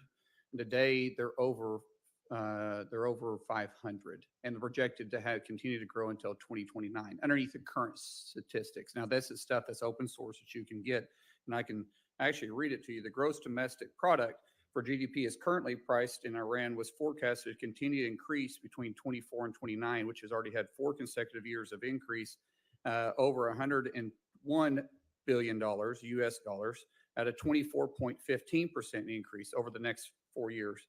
Since 2025 to 2022, their gross domestic output is 576.24 billion. So has the sanctions that were lifted been a good thing or a bad thing for Iran in the war on terror? So I will get you the figures that we have on this issue and see if that helps. Well, I mean, these including- figures are government figures. I literally pulled them up since we were sitting here, since you said that. And so I think, I mean, you're the director of intelligence. These are something that you really should know, because the more money they have is not good for the U.S. Would you agree with that? I certainly think that the more money that they spend on destabilizing activities, on funding various groups, in the Okay, is Middle there East that we any, see all of those things are not is there good. really any debate that Iran is the #1 sponsor of war on terror at this point? They are absolutely a sponsor. Okay, so we can both agree that the more money they have is bad. For that, absolutely. Okay. But what I would say is So that, is for it, example, if you so look is at this their a good inflation thing? Well, ma'am, value what I'm of trying to the- get to is Yeah.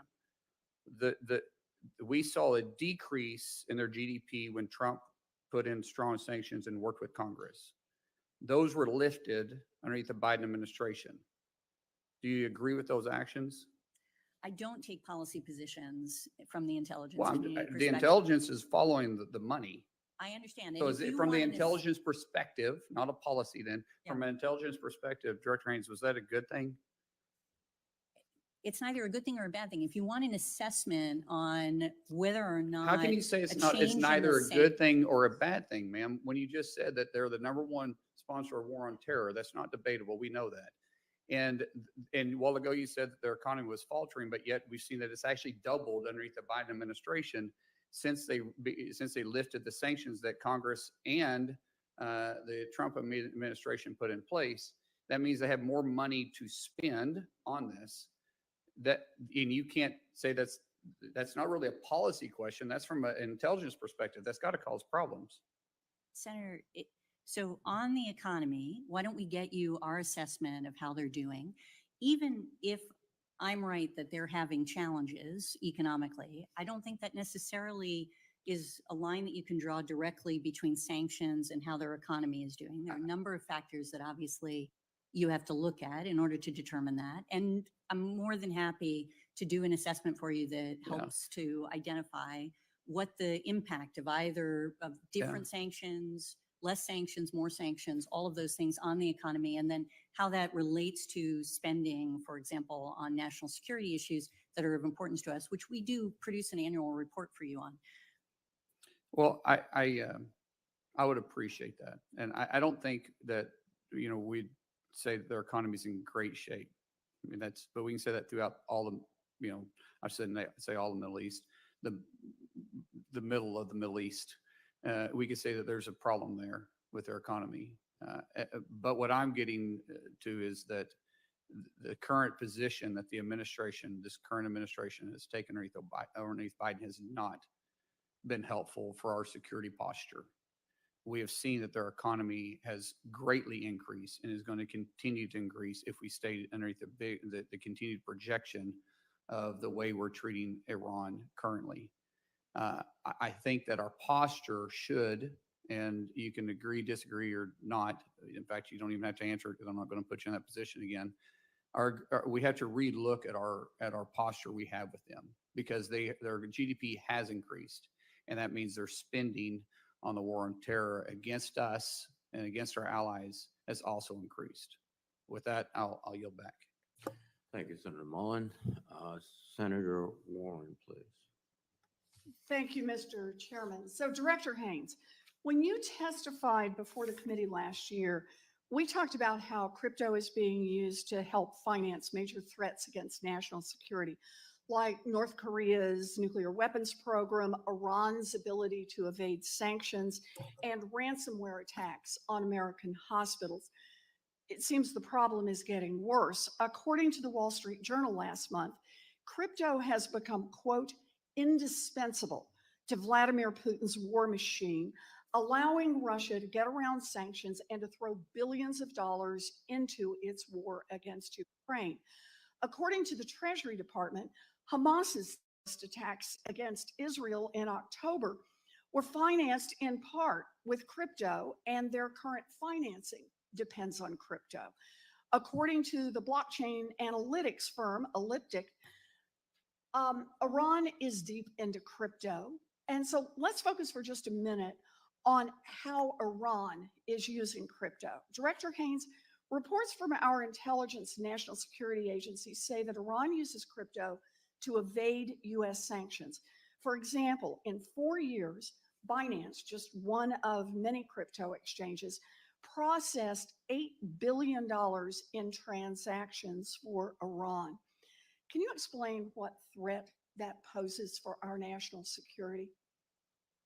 Yeah, I think there's no question that cryptocurrency is a significant issue for our national security. And as you say, we talked about DPRK last time, and today we continue to produce statistics that indicate that I think it's now over 50% of their foreign currency revenues are coming through crypto, that there is really just significant exploitation of this as a way to get around sanctions, to ultimately engage in illegal transactions, to support a system, and certainly the ransomware attacks and other things like that demonstrated. And with respect to Iran, we see this.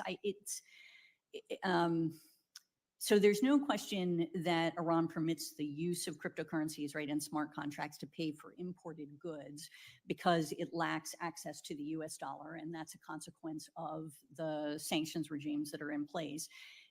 What is also true, though, and I think is just to frame it, doesn't mean that this isn't a problem, but its use is relatively limited as compared to other transaction pieces. So it's not been as much of a major factor in our judgment as it might otherwise seem. So in other words, we've got in early August 2022, the country made its first official cryptocurrency payment for imports, which were worth 10 million out of a total of 102 billion for imports. So it's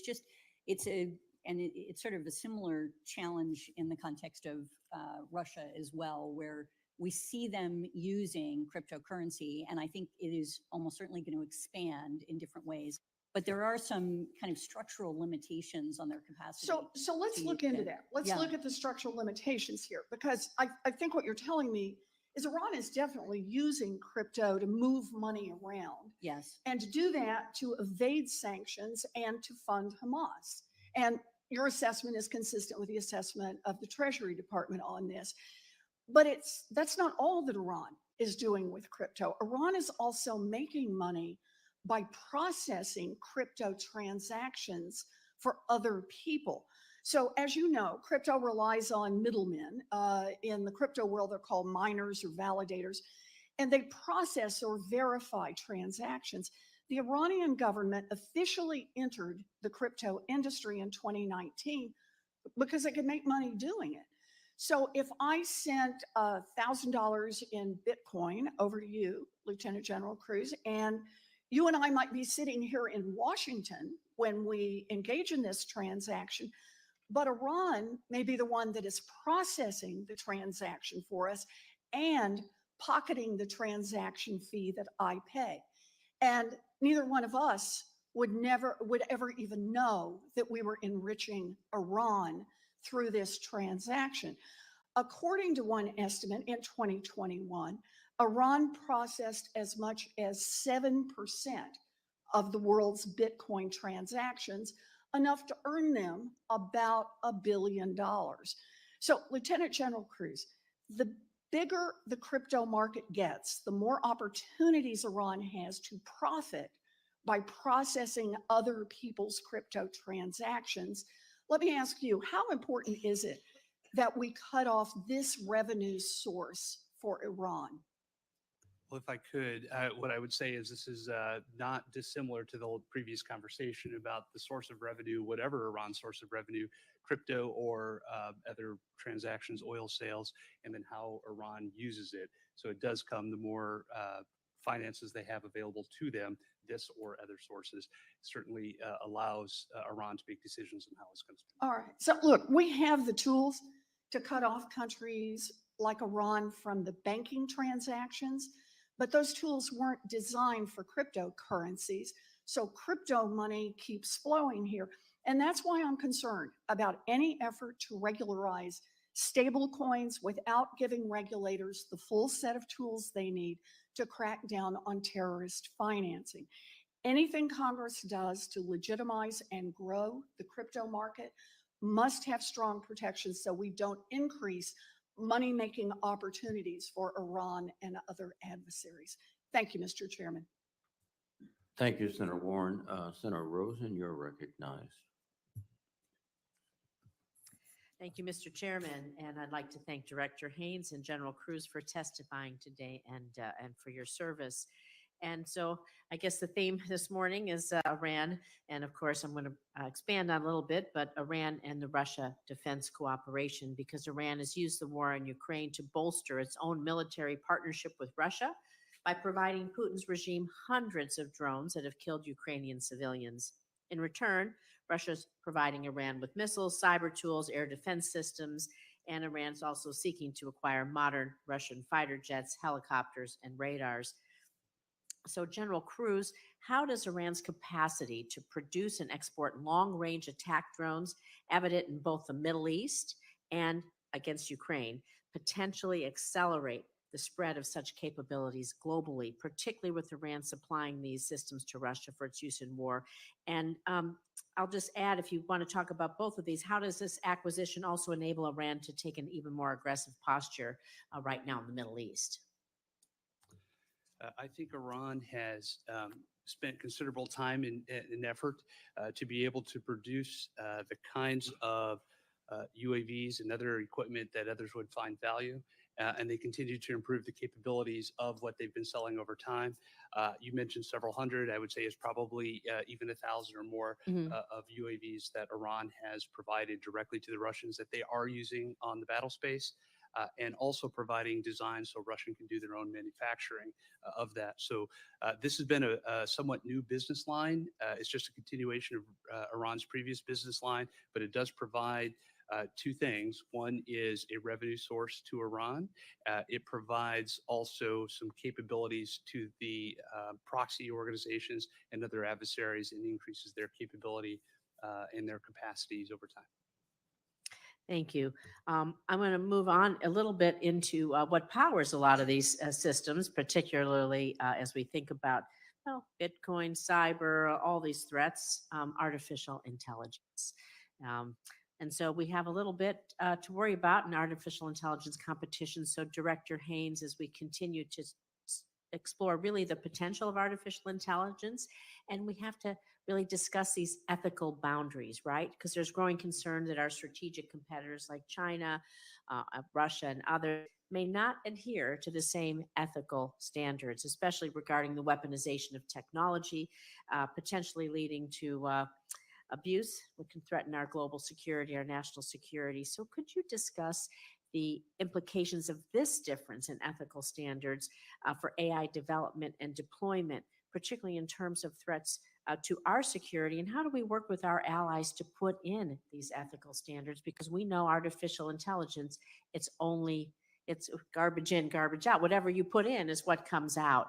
And that's why this is particularly important. Yeah, absolutely. I mean, I think I agree with how you characterize the challenge, and I think it is one of the, there's sort of the first order issue, which is an ethical issue, but maybe even a step beyond what you're describing, which is to say that an educational issue, because computers learn. Exactly. Right. Yeah.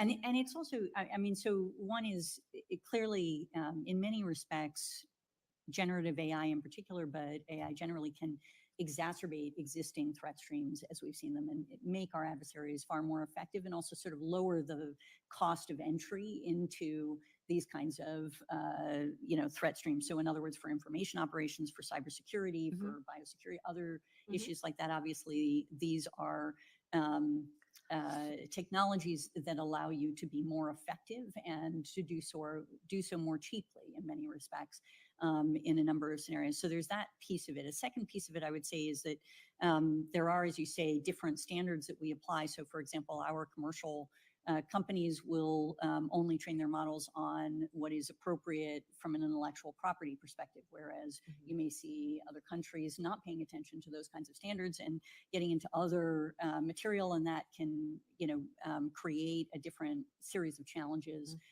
in these spaces. And how you sort of develop against that, you obviously need to ensure that you're paying attention to that through regulatory, through standards, or other things that can be useful to try to achieve that. In addition, to your point, we obviously care very much about the governance of AI, how we're applying sort of privacy and civil liberty issues to the work that we're doing. And, I think on the one hand, that may mean that we move sometimes a slightly more slowly, or we're thinking through how it is that we're ensuring what we're producing is consistent with our values and our ethics in these spaces.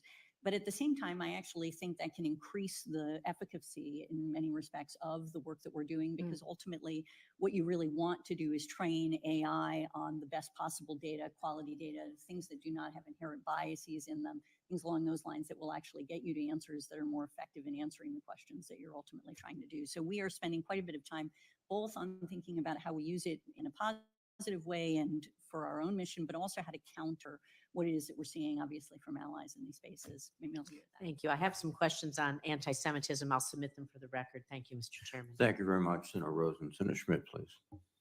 Thank you, Mr. Chairman. Director Haines, I have a couple of questions. So recently you stood up the Foreign Malign Influence Center. And you were quoted as stating that it would allow the FMIC to track disinformation campaigns from a foreign country, but also, quote, the public opinion within the United States. What does that mean? I don't know. That Well, last actually, okay. piece is, Well, sorry. what are you tracking the public opinion of the United States? No. Okay. How is FMIC different than CISA? I thought CISA was created to do this. Okay. So FMIC is actually, we established it pursuant to a statute Right. that asked us to establish it. What we do within the Foreign Malign Influence Center, which encompasses our election threat work effectively across the community, is allocate resources in relation to collection. We work through analytic work that is supportive of what CISA does, for example, but also in coordination with our cybersecurity intelligence threat integration center. And we ultimately coordinate the work that the community is doing in order to counter foreign malign influence. That is not something that CISA does. In other words, CISA is taking our products and the intelligence that we produce and is ultimately deciding what it is it needs to be, for example, shared with local and state partners, with industry, depending on the cybersecurity threat or other things like that, in order to protect our critical infrastructure. So in a sense, we do the normal intelligence community work that we do, and they basically take that information. Hopefully we are supporting them in their mission to actually take action in response. Okay. In your 2024 unclassified annual threat assessment, makes several mentions of the threats of misinformation and disinformation.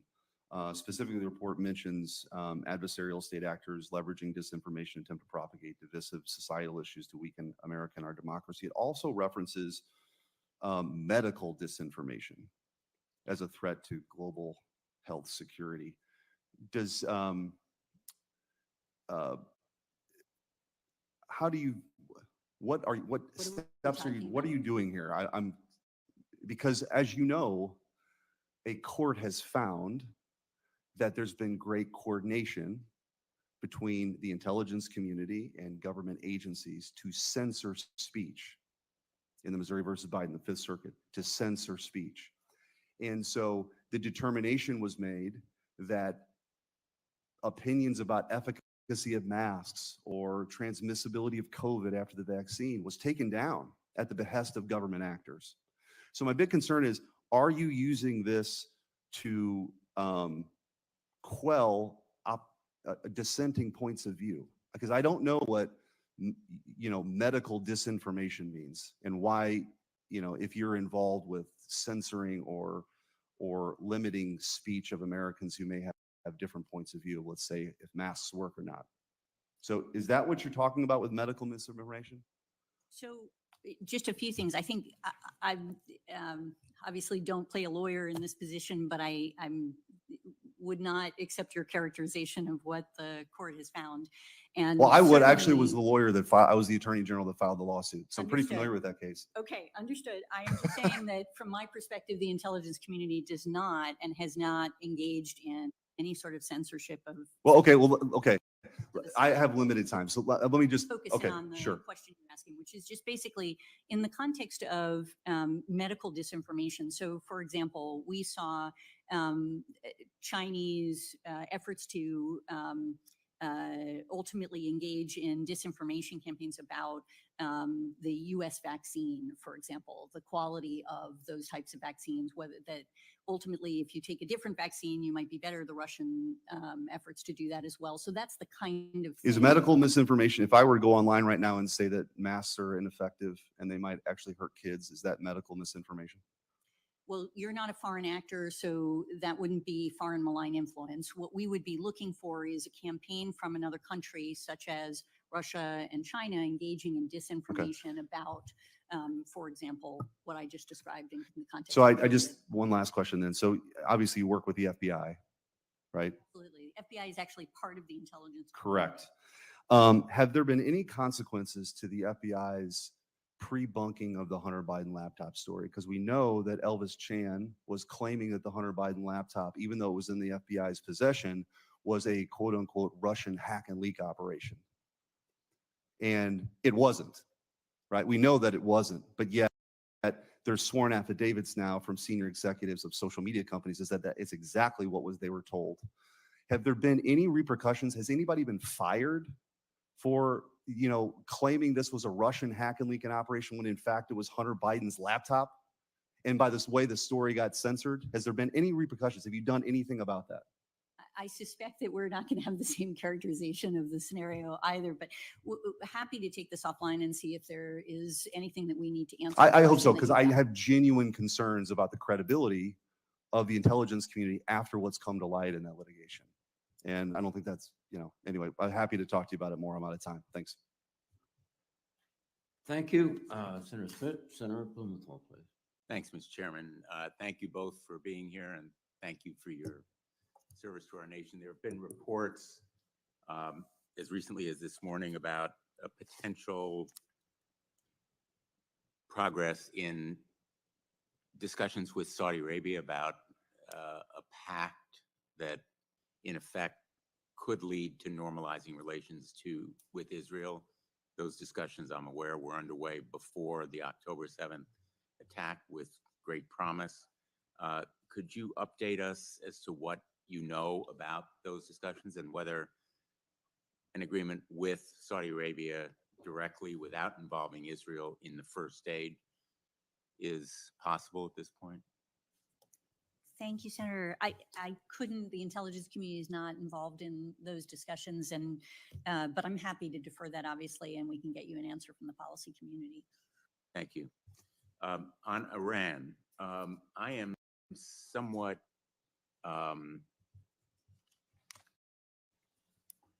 perplexed about what you say in your report. Iran is currently not undertaking the key nuclear weapons development activities necessary to produce a testable nuclear device. But then you say Iran continues to increase the size and enrichment level of its uranium stockpile and so forth. Isn't Iran continuing to take steps that would put it in a position to have nuclear arms? Yeah, I think we can probably talk about this more in closed session, but I think the distinction that's being made in the report in that particular scenario is basically to say that what they're doing is shortening the time period that it would take for them to actually, for example, enrich a sufficient amount of material for a nuclear weapon if they make a decision to move forward on it, as opposed to actually having made a decision to move forward on it. Does that make sense? It does. Yeah. And I guess that leads to the next question, which is what is the time period now that they have shortened to? Yeah, I think we can discuss this in closed session and for. Okay. Could you talk a little bit about efforts to free Evan Goskovich, the Wall Street Journal reporter currently imprisoned in Russia? Are we making any progress there? Yes, sir. We are working on that. I think we can discuss that in closed session and yeah. Which leads to my next question. There's a lot of public interest in it. And I've long felt that there's overclassification of information. As you know, the present system dates from, I think it's Harry Truman, executive orders in terms of classifications of different materials are, in my view, very antiquated. I've been to countless classified briefings in the SCIF, and I've read about them the next day or the previous day in the New York Times or wherever. Aren't we overclassifying information? Shouldn't we be disclosing more of it? What I find, and I say it in these briefings, our adversaries know what you're telling us about them. We know, our adversaries know all about it. They know we know. The only people who don't know are the American people. Aren't we overclassifying? Yes, I've been very public in saying that overclassification is an issue, and it's one that we're working quite hard on. It is not going to be solved in the, quickly, because it is actually, there are a lot of institutional issues that are at stake and challenging. And one of the things that we're doing, for example, is related to the fact that we recognize we produce an enormous amount of information. Some of it gets declassified over time. It is necessary for us to get that information out. We are trying to use technology in a more productive way to actually ensure that we are doing this at a more rapid rate. And we've had some progress on this, and there's actually money in our current budget proposals to try to increase the amount of technology and work that we can do in this area to ensure that we're pushing out information that should be pushed out. We are working with our FOIA officers to basically ensure that they are better staffed, that they're in position to be able to do more work more quickly, prioritize what is of the highest public interest. We are working through trying to ensure that we actually incentivize to the greatest extent possible accurately classifying things, not overclassifying things, et cetera. So I'm happy to share we've got a lot of lines of effort, frankly, on this issue to try to improve the situation. Well, just one last quick question on Evan Gershkovich. Are we making progress or not? I honestly, this is not an area where I am involved in the specific talks, and I would rather, leave that to others. Thank you. Thank you, Senator Blumenthal. Senator Bud, please. Thank you, Chairman. General Director, thank you both for being here today. Director Haines, the annual threat assessment, it states that the intelligence community assesses that, and a quote from there is, that Iranian leaders did not orchestrate nor had foreknowledge of the Hamas attack against Israel. So how confident are you about that assessment, and to the extent that you can discuss it here, how has October 7th impacted the relationships and operations of the broader Iranian threat network?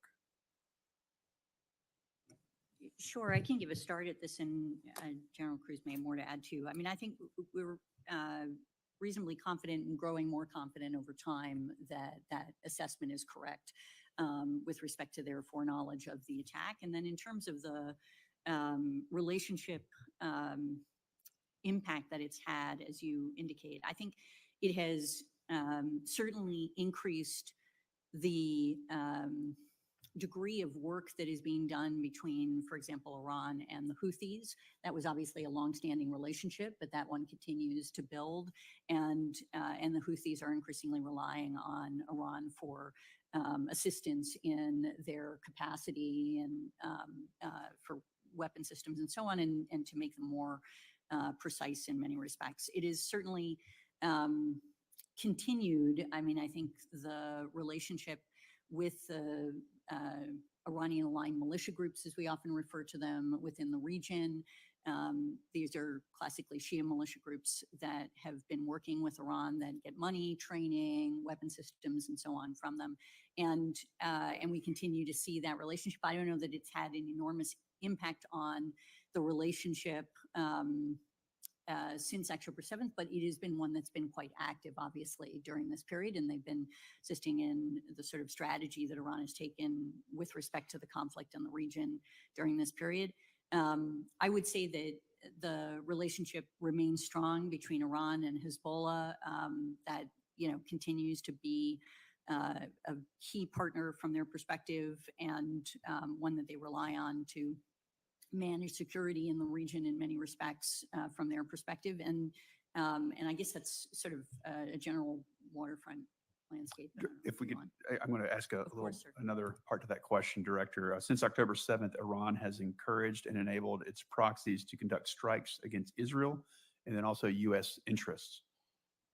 In fact, we saw more than 100 attacks against U.S. forces in the Middle East, including the killing of 3 American soldiers. Those attacks have dissipated, but they seem to have started again. Director, what is the IC's assessment of whether the Iran threat network will renew attacks against U.S. forces, or has some level of deterrence been established? And Director, we'll start with you in general, if you would add in. Okay. Yeah, currently they continue to sort of be in this pause. The question of how long it will last is, you know, unknown to us, but here are some of the factors that I think are relevant to it. One is the Iranians have really been focused on pressuring the Iranian threat network, as you call it, the Iranian-aligned militia groups, on Israel, as you pointed out. That is sort of their primary instruction in many respects. And what has really, in part, been driving the Iranian militia groups in this scenario, particularly the Iraqi groups, has been also to drive U.S. forces out of the region and coalition forces out of the region, but particularly U.S. forces. And so how the talks with the High Military Commission go, how the conversation goes in Iraq, and how much Soudani is able to manage that, I think President Soudani will make a difference to essentially the calculus of those groups and whether or not they initiate continued attacks is sort of where we are on this, but we'll continue to watch that. And we do think, obviously, that the pause reflects a certain amount of deterrence that's been established during this period. And these factors can adjust that, and it's possible for it to start at any time as a consequence of that discussion. But please.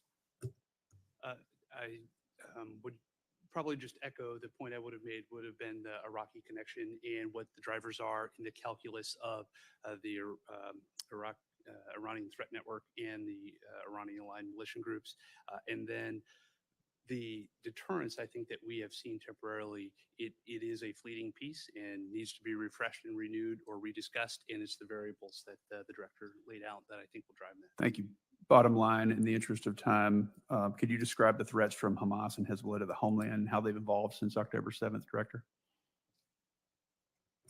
Yeah, I mean, in many respects, the greatest threat that they pose to the homeland is the degree to which they inspire folks within the homeland to conduct attacks. And also for other groups, as I mentioned in my opening remarks, Al-Qaeda and ISIS have basically directed, in a sense, renewed instructions to continue to go against U.S. interests. And so that is more of the impact that they're having with respect to the homeland at this point. But over time, that will develop, and I don't want to suggest in any way that the counterterrorism concerns that we have are significant at this point.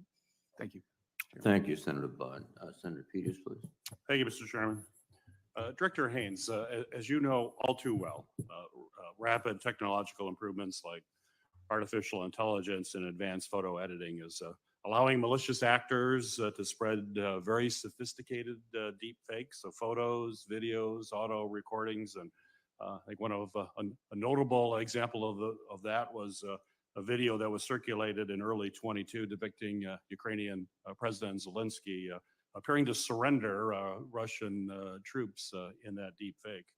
So in response to similar incidents, several Fortune 500 companies have created the Coalition for Content Provenance and Authenticity to address these threats and to verify the origins of digital content.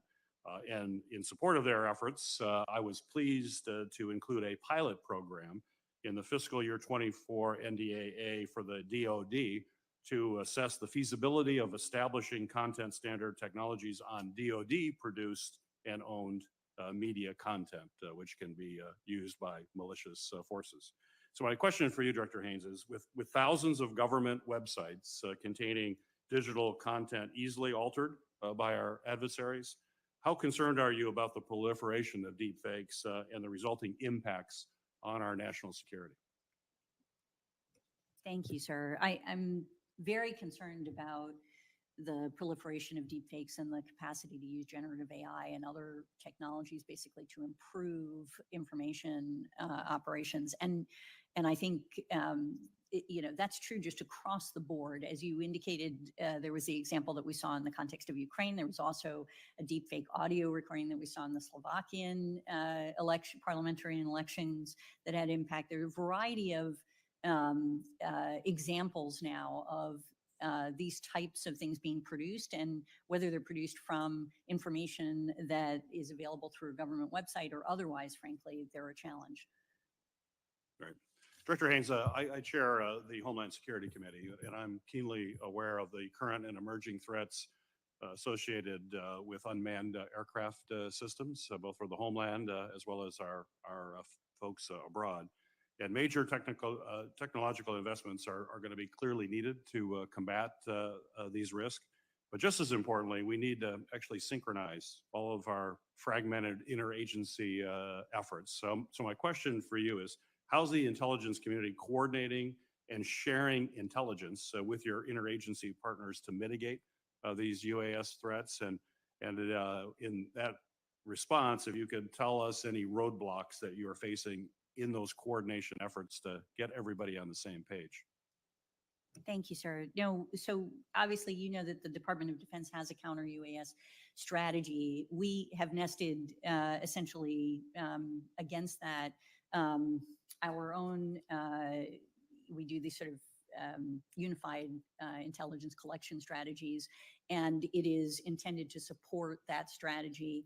And that is sort of how we organize ourselves to ensure that we are in fact supporting the work that's getting done at DoD, but also in other parts of the U.S. government on these issues. And we really haven't encountered so much challenges in the context of interagency cooperation or sharing in this space, but more in the sense of just actually going after the problem, ensuring that we're actually getting the information that we need for supporting them, and also including talking to private sector and others who may have knowledge about some of the technologies that are being used, mapping out supply chains so that we can disrupt issues, things along those lines.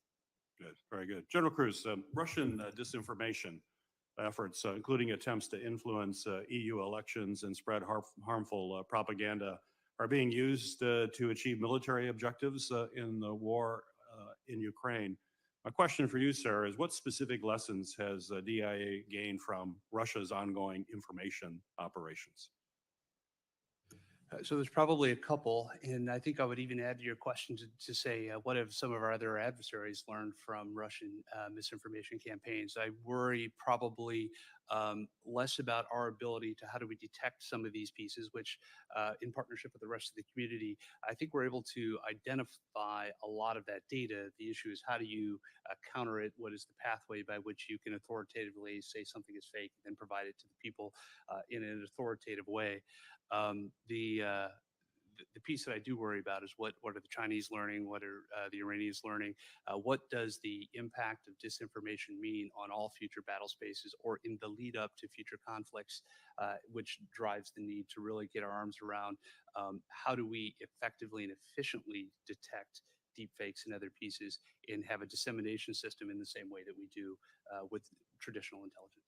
Right. Thank you. Thank you, Mr. Chairman. Thank you very much, Senator Peters.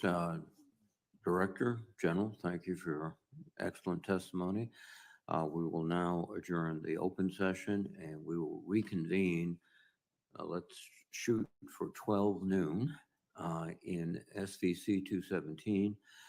With that, I will adjourn the open session. Thank you.